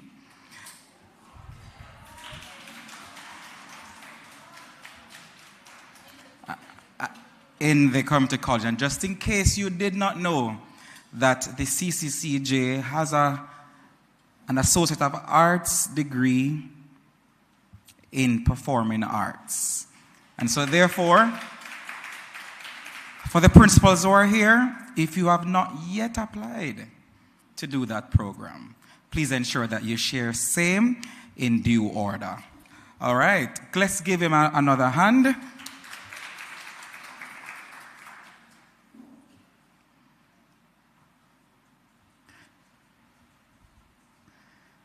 We now move on to the next presenter who will be coming to us. That is Dr. Maurice Smith, University Registrar and Chief Administrator of the University of the West Indies. He will be making a presentation on creating solutions and driving change. Ladies and gentlemen, I'm going to be asking Miss Rashida Edmond to come and introduce him to us at this time.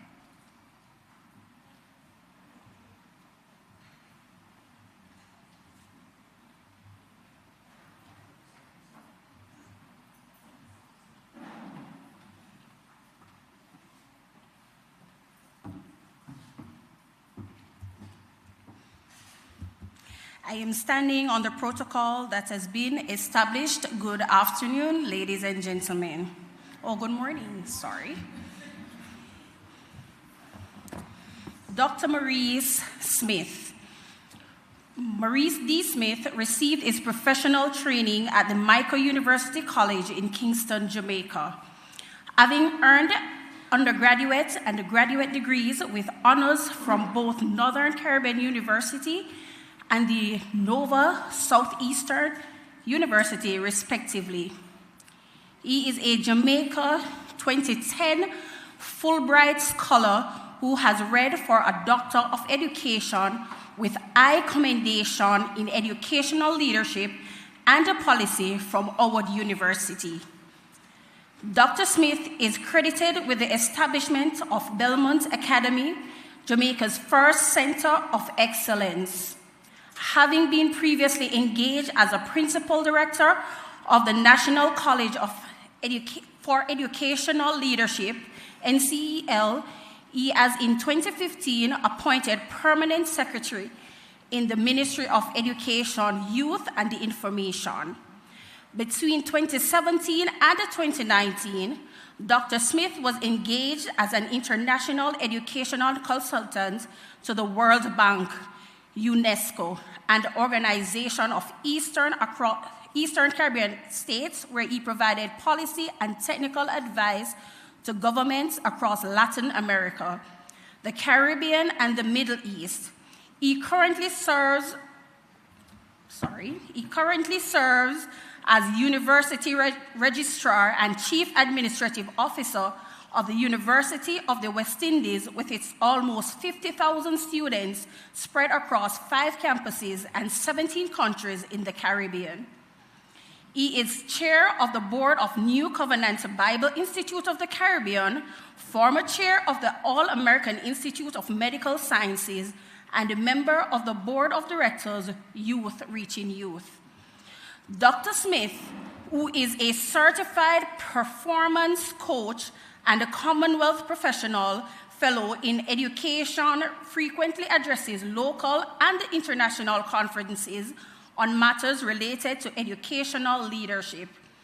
He is an author, well-sought-after motivational speaker, strategist, and a recipient of several awards, chief of which are the Governor General's Achievement Award 2019 and the 2016 Prime Minister's Medal of Appreciation for Service in Education. He is also Justice of the Peace for the Parish of Kingston. Ladies and gentlemen, I welcome Dr. Maurice Smith.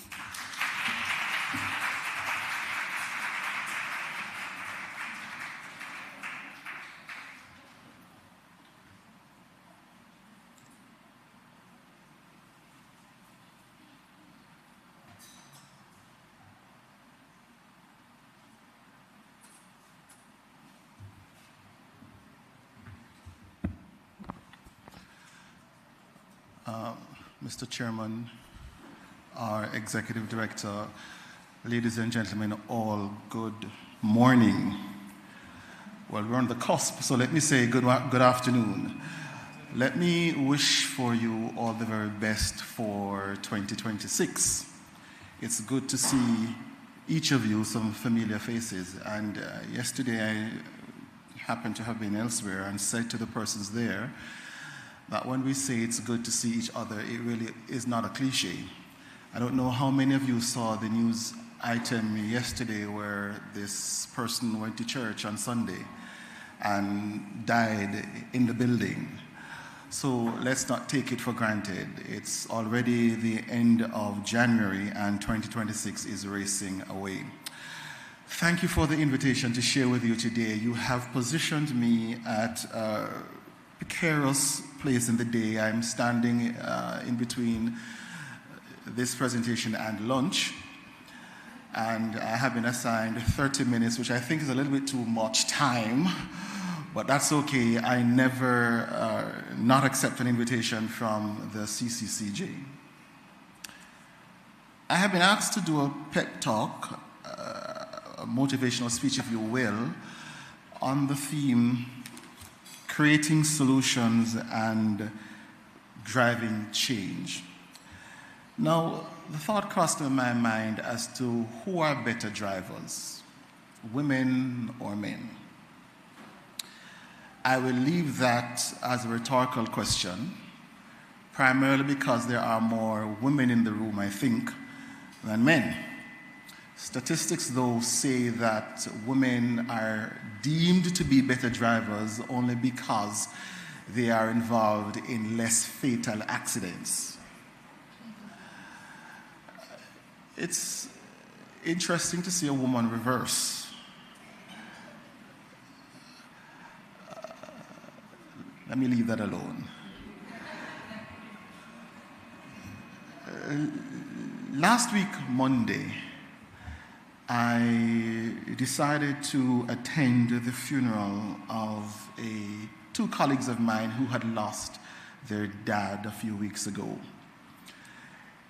It seems to me that death is all around, and my address is not going to be morbid, but only last week in Trinidad, one of my CIOs, Chief Information Officers, lost his mom. And given their religion, she was buried 2 days after. And he said to me, ordinarily in their religion, they would bury their dead the day after within 24 hours of death. So much so that they have their own pathologists so that they're able to conduct their own autopsies, etc., etc., etc. And we made a big joke because in Jamaica, we wait for 6-8 weeks because everyone has to come from abroad. And if treating with the death is not torture enough, You have to feed all the people who visit you, most of whom you don't know. And I often wonder, don't we have this thing wrong? Aren't you supposed to take something with you to the home of the person who has died? But that's not our culture, that's not our practice in Jamaica. We go expecting to be fed and entertained, and it's so costly to feed Jamaicans. I deliberately didn't look at what was offered today on the table because, you know, Jamaicans, we have to give them curry goat and all sorts of things. It's remarkable to me, the rites and rituals that surround death in Jamaica. So I opted to go with my colleagues. Now, ordinarily, I would drive myself or I would be driven. And I decided, let me go on the bus this time. So I went in and sat at the back of the bus. I'm not sure I have recovered. It was one of my most horrific experiences in life. I had to say to the driver, my God, I'm sitting in the back of the bus. Because every bump I felt, I was shaken, I was thrown, I was rocked, I was tossed all about. It was horrible. But sitting in the back of the bus gave me an opportunity to observe a lot of things. You know, it's good to see your co-workers in different environments, because I think they forgot that I was at the back of the bus. So I saw people in their natural state. It's good to see your students and your administrators and your colleagues in their natural state. No pretense, no electing to behave a particular way because you're there. When stuff happens, the raw thoughts come through their mouths and you see what's really in their heart. And I sat there and I was aghast. I was intrigued. At one point, I opened my eyes and I looked intensely at the persons that were sitting in front of me on the bus. There were 11 of us. And I had the whole road to myself. And I simply listened and observed. We left at 8:30 to make our way to Gale, Russell Hall, Derry. There were about 3 or 4 places I was told we were going. I didn't know where we were going. You know, I knew how to get to Guys Hill. And so I said, you know, I can get to Guys Hill. So we went on the highway, exited the highway and made our way through Linstead up to Guys Hill. And we were comfortable because someone had heard that the registrar knew how to get to Guys Hill. Interestingly, the driver didn't know where he was going. And I'm reminding you, I was sitting in the back of the bus. It is easy to miss your destination when complacency sets in. When driving for change, it's easy to miss where you are going when you think you know where you're going.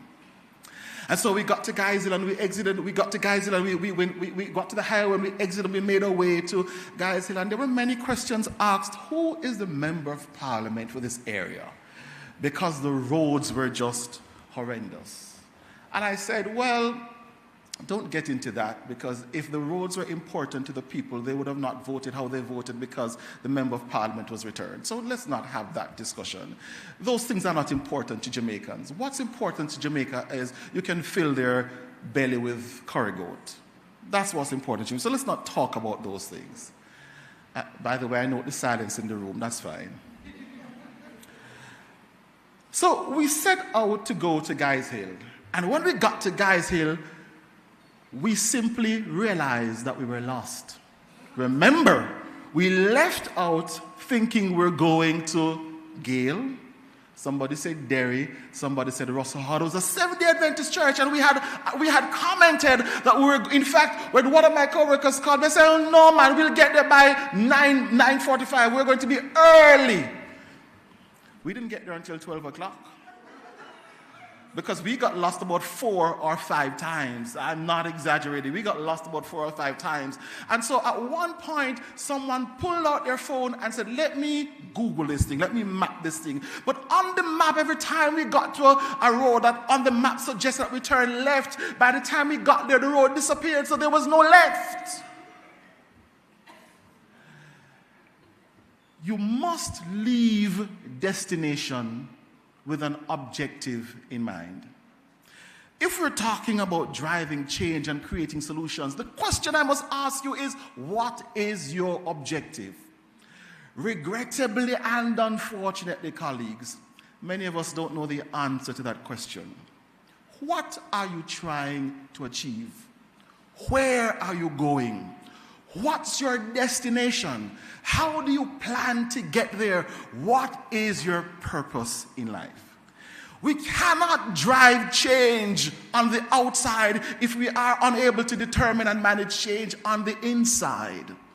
This thing about finding and generating solutions is not only an extrinsic activity, it is also an intrinsic one. The only way we can take people to the destination is if we ourselves know where we are going and how to get there.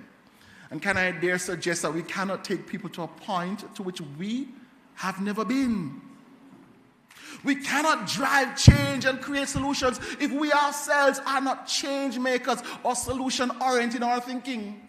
And you have those people on your staff, maybe some of you are here today, whenever you have a suggestion to make, they first exclaim, no, it can't work. How you know it can't work if you've never tried it? And you know the real staff meeting takes place after the staff meeting. And you know the real staff meeting takes place on your cell phone. Because some people never have anything good to say. But you cannot drive change and create a solution if you do not know what your objective is. And I want to ask you today, what is your purpose in life? What influences your decision making? Why were you born? What were you put on this earth to do?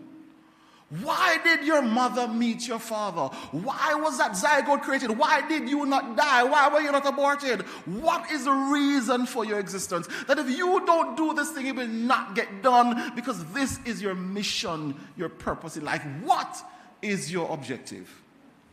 What added value are you going to be injecting in the lives of the people in the ecosystem that you serve? Why are you here? What is your objective? When you sit and you think, how do you envisage yourself in the future? What is it that you do that when you do it, it gets well done? So much so that it brings you joy that your salary can't. Because if you're only working for your salary, well, you can't only work for your salary. If you're only working for your salary, you are a man and a woman most miserable because, truth be told, your salary is done even before you get it. What keeps you up in the morning? What excites you? What gives you that thrill? What is it that when you do, someone affirms and says, yes, you have impacted me? What is your purpose in life? Lots of people don't know the answer to that question. Is it possible that you are teaching young people when you yourselves need to be taught? Is it possible that you are nurturing careers of thousands of young people when you yourself do not even know what career you ought to be in? What gifting is inside of you that you have not yet incubated? What potential are you sitting on? What is your objective? So, we set out to get to Russell Hall, Gale, Derry, and we just drove along. But not only did we have an objective in mind, there were many perspectives that were shared because people started commenting, oh, let's ask that one. And we got to a particular point where we looked at a man and somebody said, him not look like him, no. And it's interesting what perceptions we form of people by virtue of how they look. There are colleagues on our campuses and students in our classrooms that we think aren't getting anything from us, when in fact they are. We have these preconceived ideas about people even before giving them an opportunity to demonstrate who they are at the core. Somebody wanted to stop at the bathroom. In fact, many people wanted to stop at the bathroom. When we got to the police station in Gale, somebody said, oh no, that police station looked like it run down. The bathroom is not in good condition. All sorts of comments were made, and everybody had an idea. Could all the ideas work? No. At some point in time, a decision had to be made. And I want to say to us, ladies and gentlemen, that you are traveling in a vehicle in life and there is noise around you. And you have got to learn how to block out the noise and focus on your objective. Some people are dying for you to get out of the jobs that you're in. Some people are waiting for you to die. Some people are waiting for you to retire. Some people are waiting for you to resign. And they think that when you go, the opportunity will be given to them. Not everyone who smiles with you means you're good. Not everyone who frowns with you means you're bad. Perspective. Everyone has a different perspective, and all perspectives must contend, but not all perspectives will create the change that we need. And as leaders in STEAM in your institutions, you have got to learn how to build consensus and determine the way forward, because at the end of the day, there can only be one institutional vision. If your vision doesn't line up with your agency or your organization, then the best thing for you to do is go. Because when you think that some people are pillars holding up the organization, you later discover they are caterpillars eating up the foundation of the organization. And there are some people in your lives that are not making you better off. So when you shall have left today's symposium, you have to do some assessment, Who are the building blocks? What perspectives are being given to you? What words are being spoken over you? What declarations are being made about you that accord with who you are or that tear you apart at the core? What are the perspectives that you're listening to? We stopped at a shop. Some persons bought corn. Some persons bought buns, some persons bought water. And you always have this person on the bus who takes some food from home. Oh, that has never happened to you? When you're traveling on a bus, Principal Horton, and somebody takes some Sunday rice, and when they open it up, the whole bus, that has never, thank God. Because there are some odors, some aromas in your life that are not constructive for you, but you have to learn how to sift.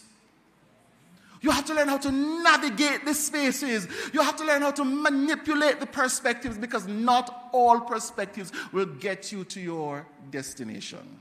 So we left regional with an objective. There were many perspectives that contended, but then at one point, having been lost about 3 times, we said to ourselves, we must turn at this point. And so we stopped again and asked someone. And they say, yeah, man, just turn here. And ladies and gentlemen, I have to tell you, it was a steep hill, a ravine. And we went down some rugged roads. And when we looked, the bus hit so many times on the road that we wondered whether or not the undercarriage had been damaged. But when we got to a point where we turned right, alas, we arrived at the main road and ended up at our destination late. But we made it. Just in time for our presentation to be made. Can I say to you that you have an objective? Sometimes you have different perspectives, but at some point in your lives, you've got to determine the corrective. Was I correct in accepting this job? Was I correct in doing this program? Was I correct in electing to follow this pathway? It's never too late for a shower of rain, and you may have to stop and change your mind and make a different decision and go in another direction. It will get you to your destination.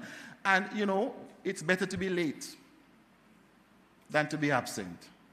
We arrived at 12 o'clock. We sat in the church. We made our tribute, and we enjoyed ourselves for what it was worth for the 2 hours. It was the funeral was at a Seventh-day Adventist church, and we sat there for about 2 hours and enjoyed the celebration of life. But the point is, we had to correct our wrong action because we had to accept the fact that we had made a wrong decision. Now, I know, because I'm a teacher myself, that we want our students to think that we have gotten it right. We have not always gotten it right. When we make mistakes, we are to say to our students, I did wrong by you, I'm sorry. I said something I ought not to have said. I did something I ought not to have done. And it's interesting to me when you look at the dynamics in organizations, when some people, the little sheep do not follow the shepherd. The little sheep follow the older sheep. So when people join your staff, be careful of what you say. You see that one over there? Be careful of so. Most of the times, the individual who is warning people is the person about whom he or she should be warned. We all make mistakes. None of us is perfect. And some students end up in your classrooms doing some programs that are outside of their purpose. And that's okay. It's our job to point them in the right direction. Because truth be told, many of us had to be pointed in the right direction as well. This thing is not only about the destination, it's also about driving there. So as you come to the symposium today and as you hear different perspectives and as you get new knowledge, you have to assess and determine what changes must I effect for myself. How am I going to be different? Because if I am not different, I cannot assist anyone else in becoming different. If I can't manage myself, I can't assist anyone in managing change. If I can't create solutions for myself, I can't assist anyone for creating solutions for themselves either. And the only way for the system to be better is if the institutions that make up the system are better. And the only way for the institutions to be better is if the individuals who function in those institutions are themselves better. Creating solutions, driving change. Remember, you need an objective. Remember, you have to manage your perspectives. And at some point in time, you have to engage the right corrective. I wish for you a great symposium. But truth be told, I wish for you a greater life. May your decisions, may your curriculum, may your instruction, may your assessment, may your engagement with your students and your colleagues be such that we can invest in people and help them to become their best selves. That's the only way that this little piece of rock will change. And based on what's happening in the world, you kind of bet you're staying in Jamaica still. Yeah? I was thinking about this the other day, that nearly everyone that I know, that we were elsewhere celebrating our friend's 50th birthday. And I looked at all of them and I thought about it. And nearly everyone that I know that would have migrated when I was a child, if I were to do a rough comparison, one could easily conclude that sometimes it's better you stay in Jamaica. I tell you, I have an ambition and I go nowhere else. I'm not saying that. I'm saying you make sure you are on the path that you were designed and created to be on. Make sure that at the end of the day, you are your best you. I came across this thing that I was reading the other day and I figured I'd share it with you. Irreplaceable. The universe took its time on you, crafted you to offer the world something different from everyone else. And when you doubt how you were created, you doubt an energy that's greater than us both. You are created for a reason. Know your objective, manage your perspectives, engage the corrective. Thank you.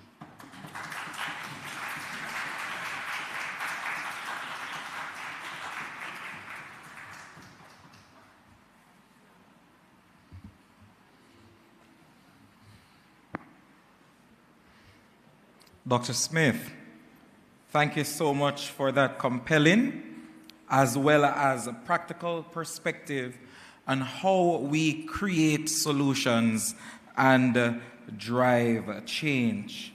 There's one thing that I'd like to just underscore is that, from your presentation, that not all perspective will get you to your destination. And that the change that you seek to drive, it must be from within before that change can happen on the outside.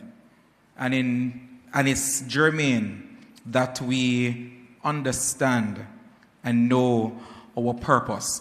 All right, I believe we have some time for some question and answers, because I'm sure there are persons here who would like to feed some questions to Dr. Smith as the standing order that you indicate who you are and where you're from. You can go ahead now by raising your hands.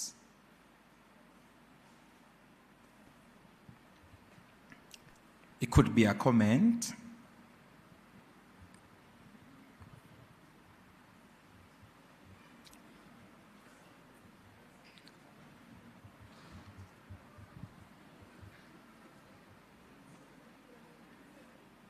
All right, there's a hand here.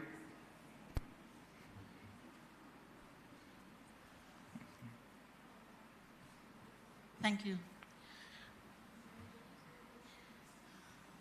Dr. Smith, I want to thank you so much for your inspiring presentation.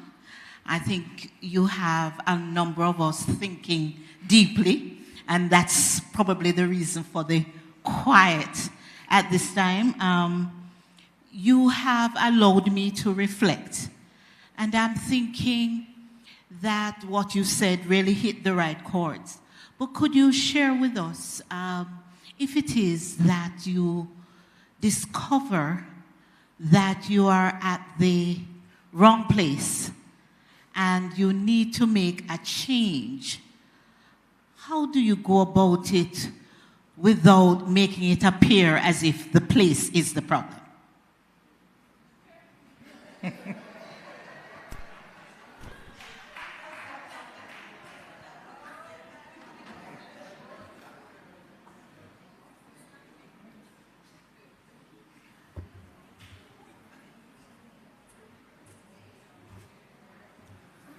Principal, you know, truth be told, if you find yourself in that position in very many places, the place could be the problem. The place could be the problem. But if you find yourself repeatedly in that position, then the common factor is you.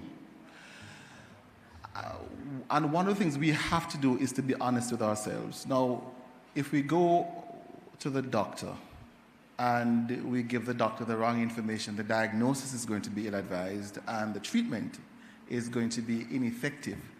And so it behoves us to be honest. Now, that is a virtue that really has to be nurtured and matured.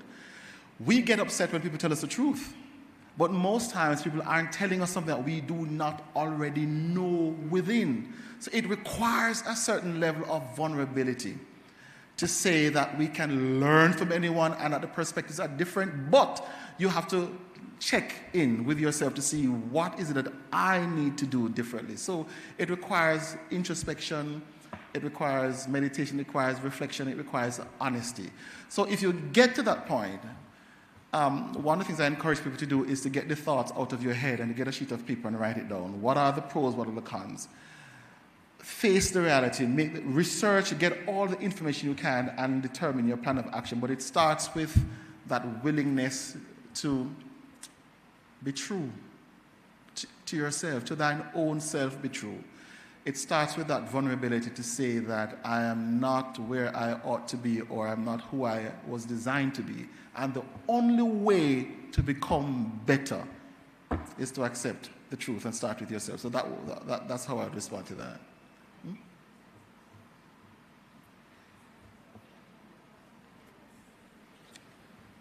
Great.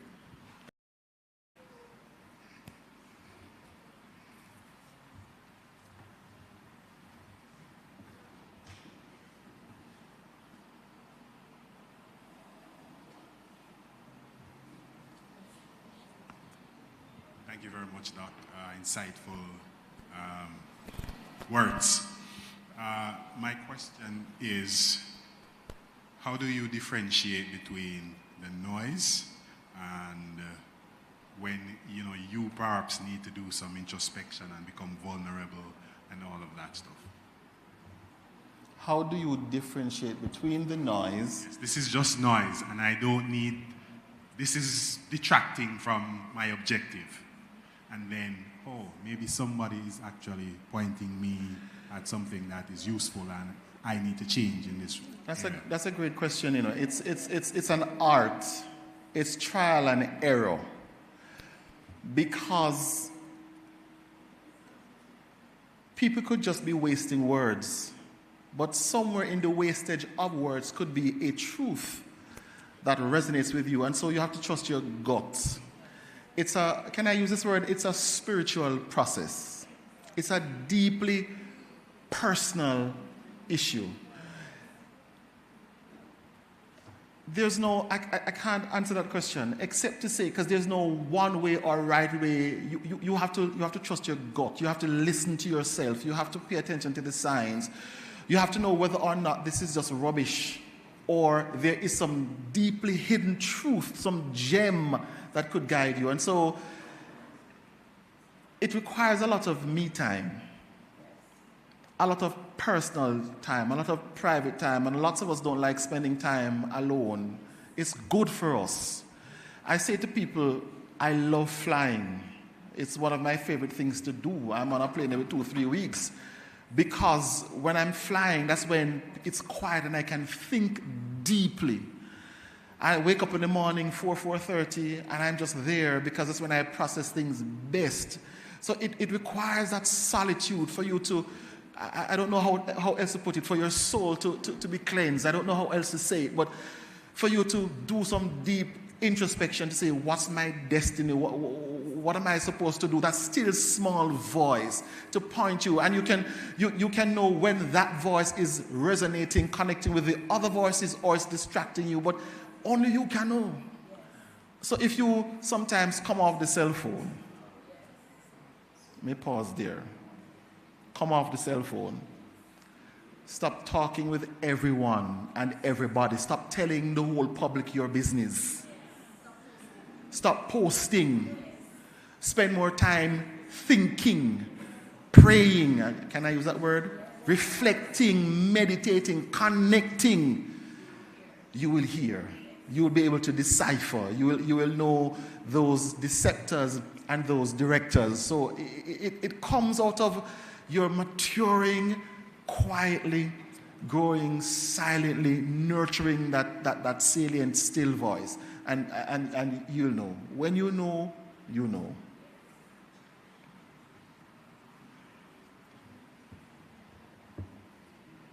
You want to use this?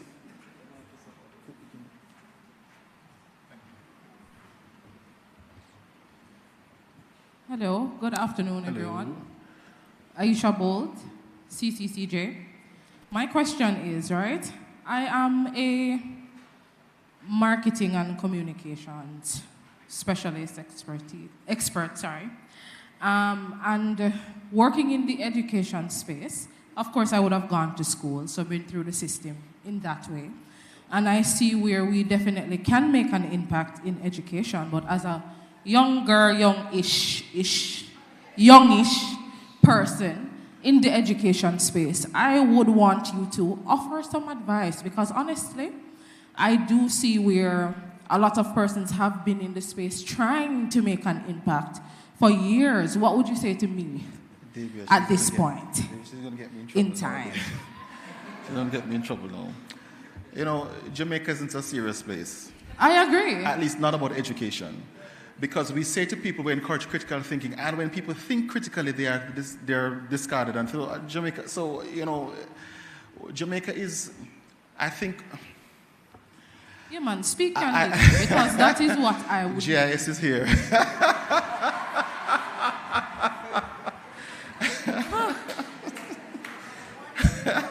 But what else can they do?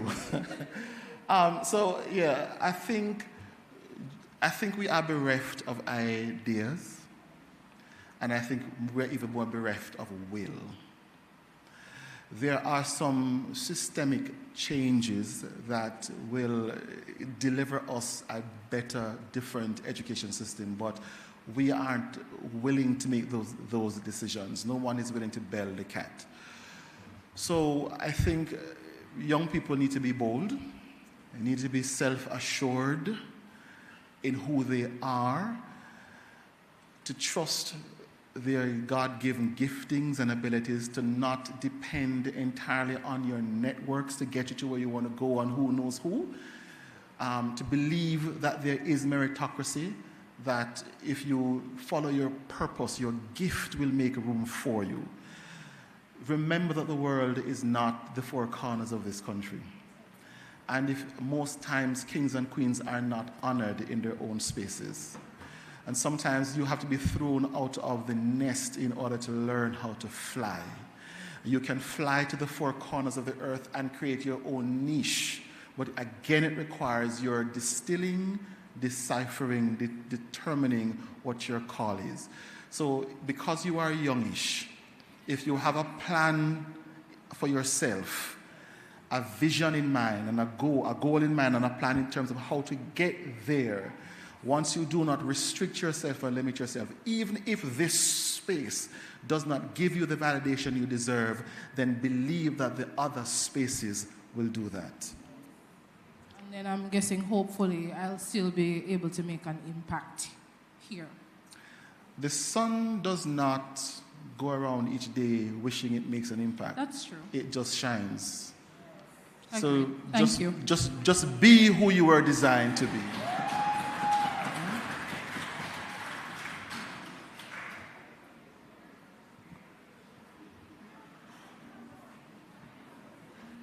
Testing.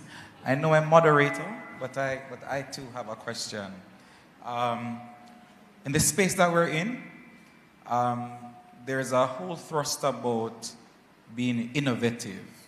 How do we ensure that this just isn't a buzzword and it becomes something that leaders within their own right are held accountable for?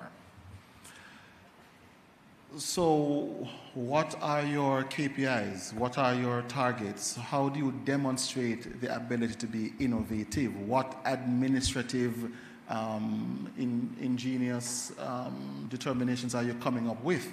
So I would say in my own space, I require, in fact, I let them go. Because at the end of the day, there's only one leader. So if leaders, or when leaders shine, I introduced last year, August, a deputy university registrar, and decided that this year, for the graduations, I'm not going to preside over one of the ceremonies because I wanted her to.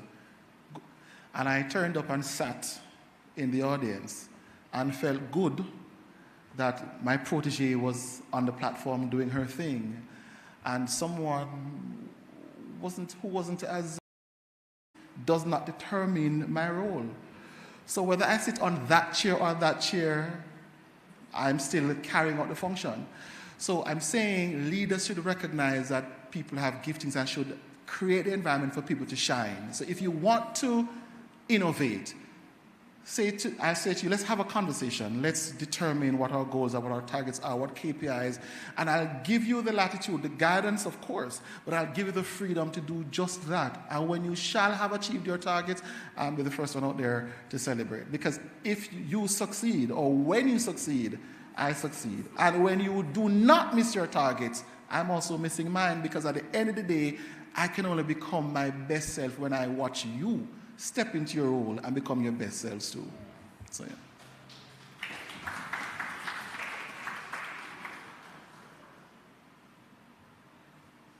Don't know.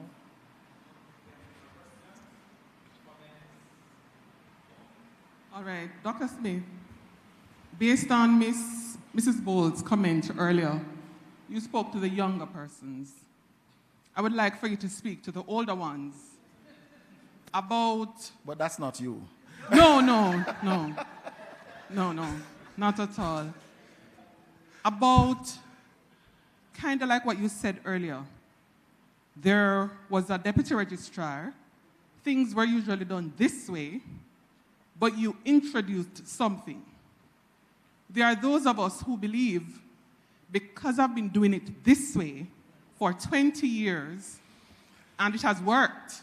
I mean, have really achieved much doing it this way.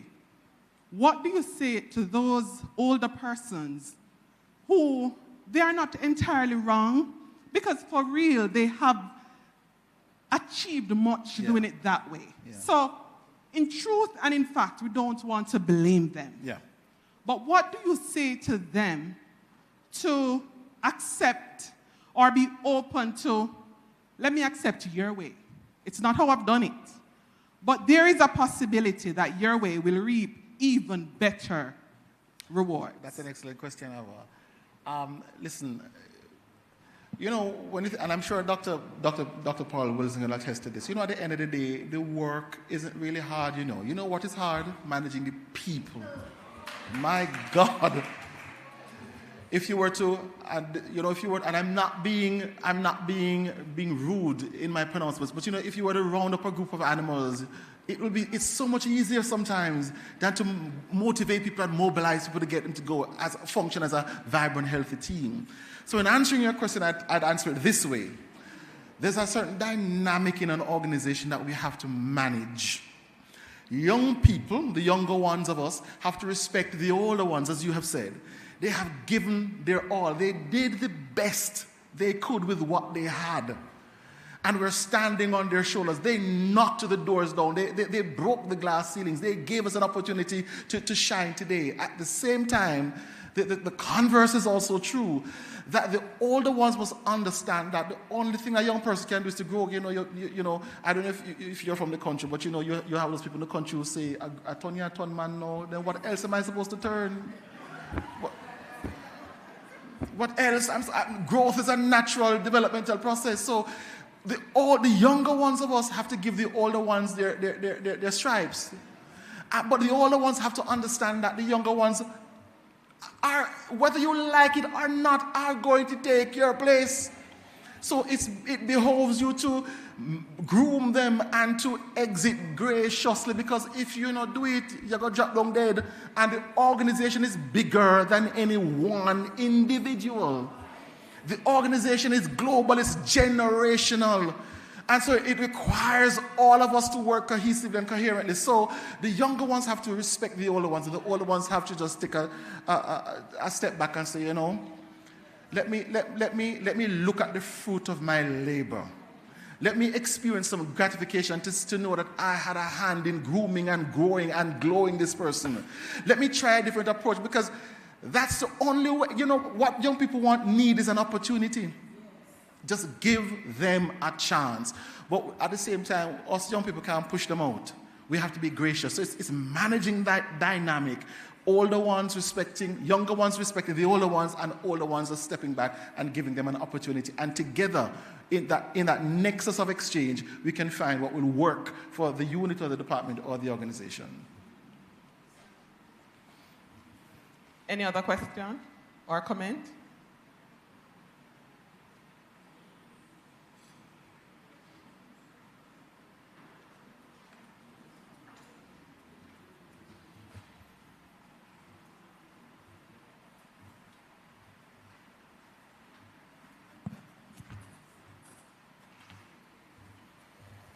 Thank you all for those questions.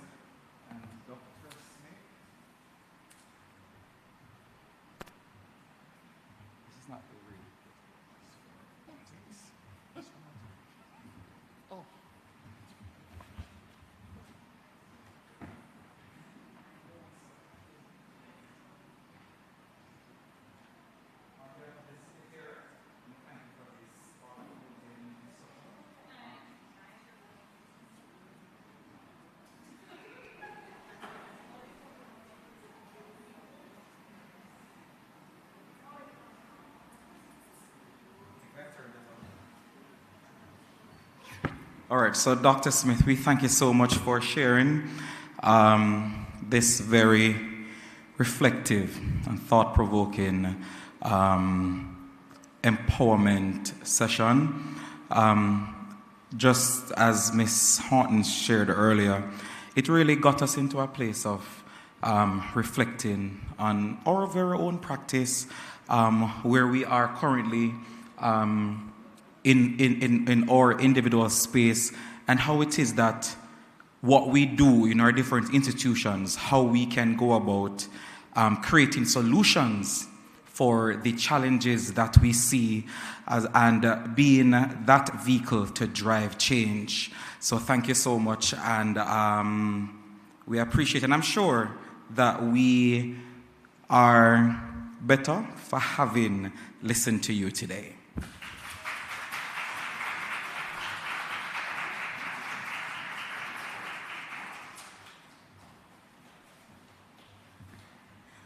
Just a change in transmission.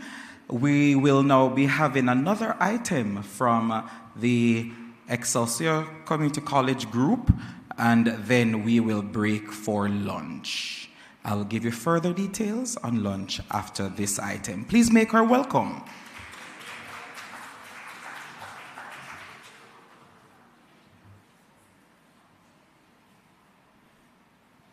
Good afternoon, everyone. My name is Kimoya Willis, and I'll be doing this song, The Greatest Love of All, by Whitney Houston.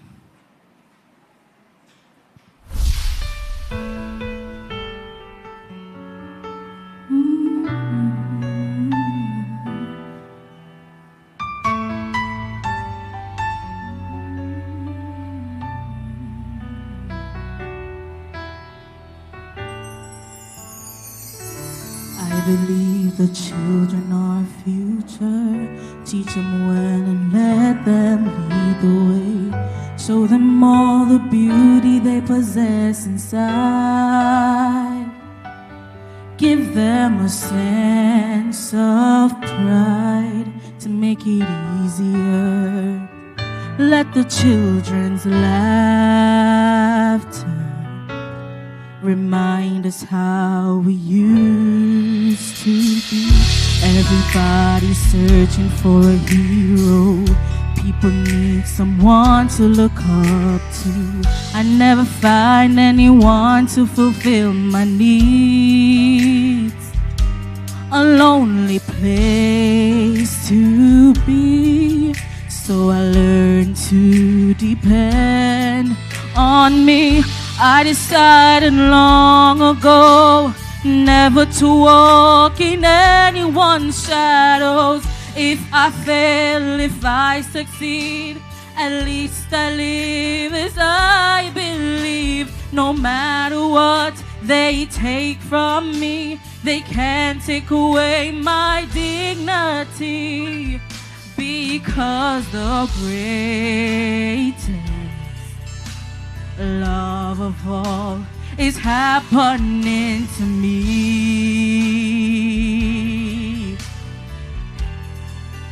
I found the greatest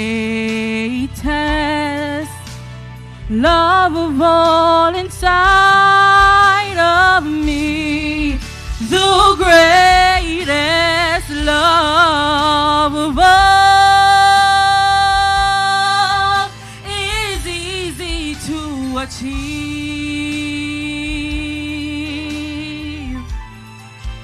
And learning to love yourself, it is the greatest love of all.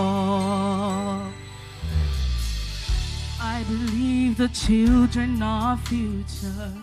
Teach them well and let them lead the way. Show them all the beauty they possess inside. Give them a sense of pride to make it easier. Let the children's laughter remind us how we used to be. I decided long ago never to walk in anyone's shadows. If I fail, if I succeed, at least I live as I believe. No matter what they take from me, they can't take away my dignity. Because the greatest love of all is happening to me.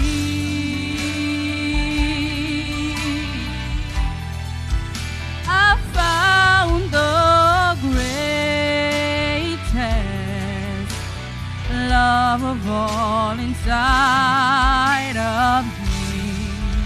The greatest love of all. It's easy to achieve.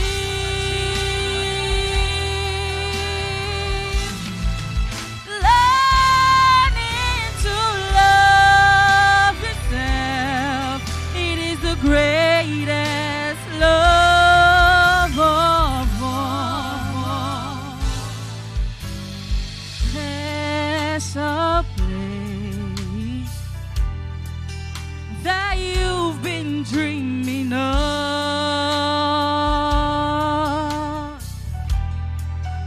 It leads you to a lonely place.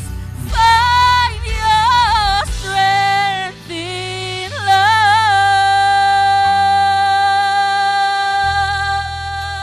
Find your strength in love.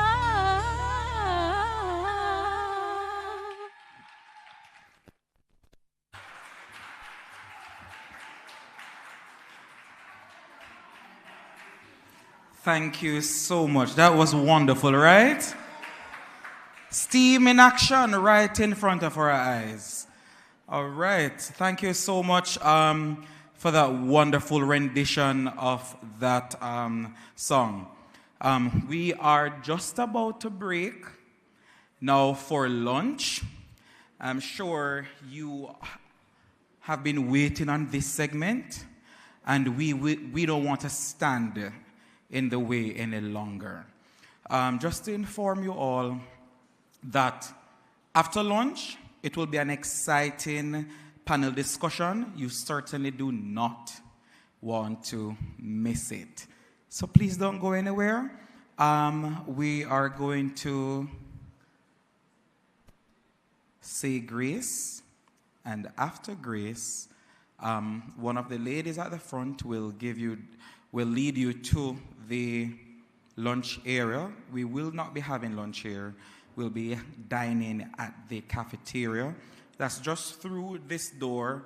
You make a small turn to the left, to the main building, and through the passage. I think I got it right. I think.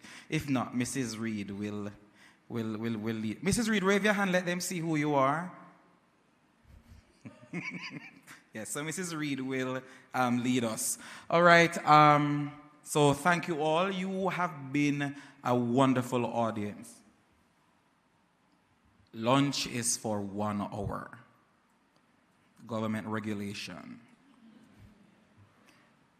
Can we bow our heads? Gracious Father, we thank you because all good gifts are sent from heaven above.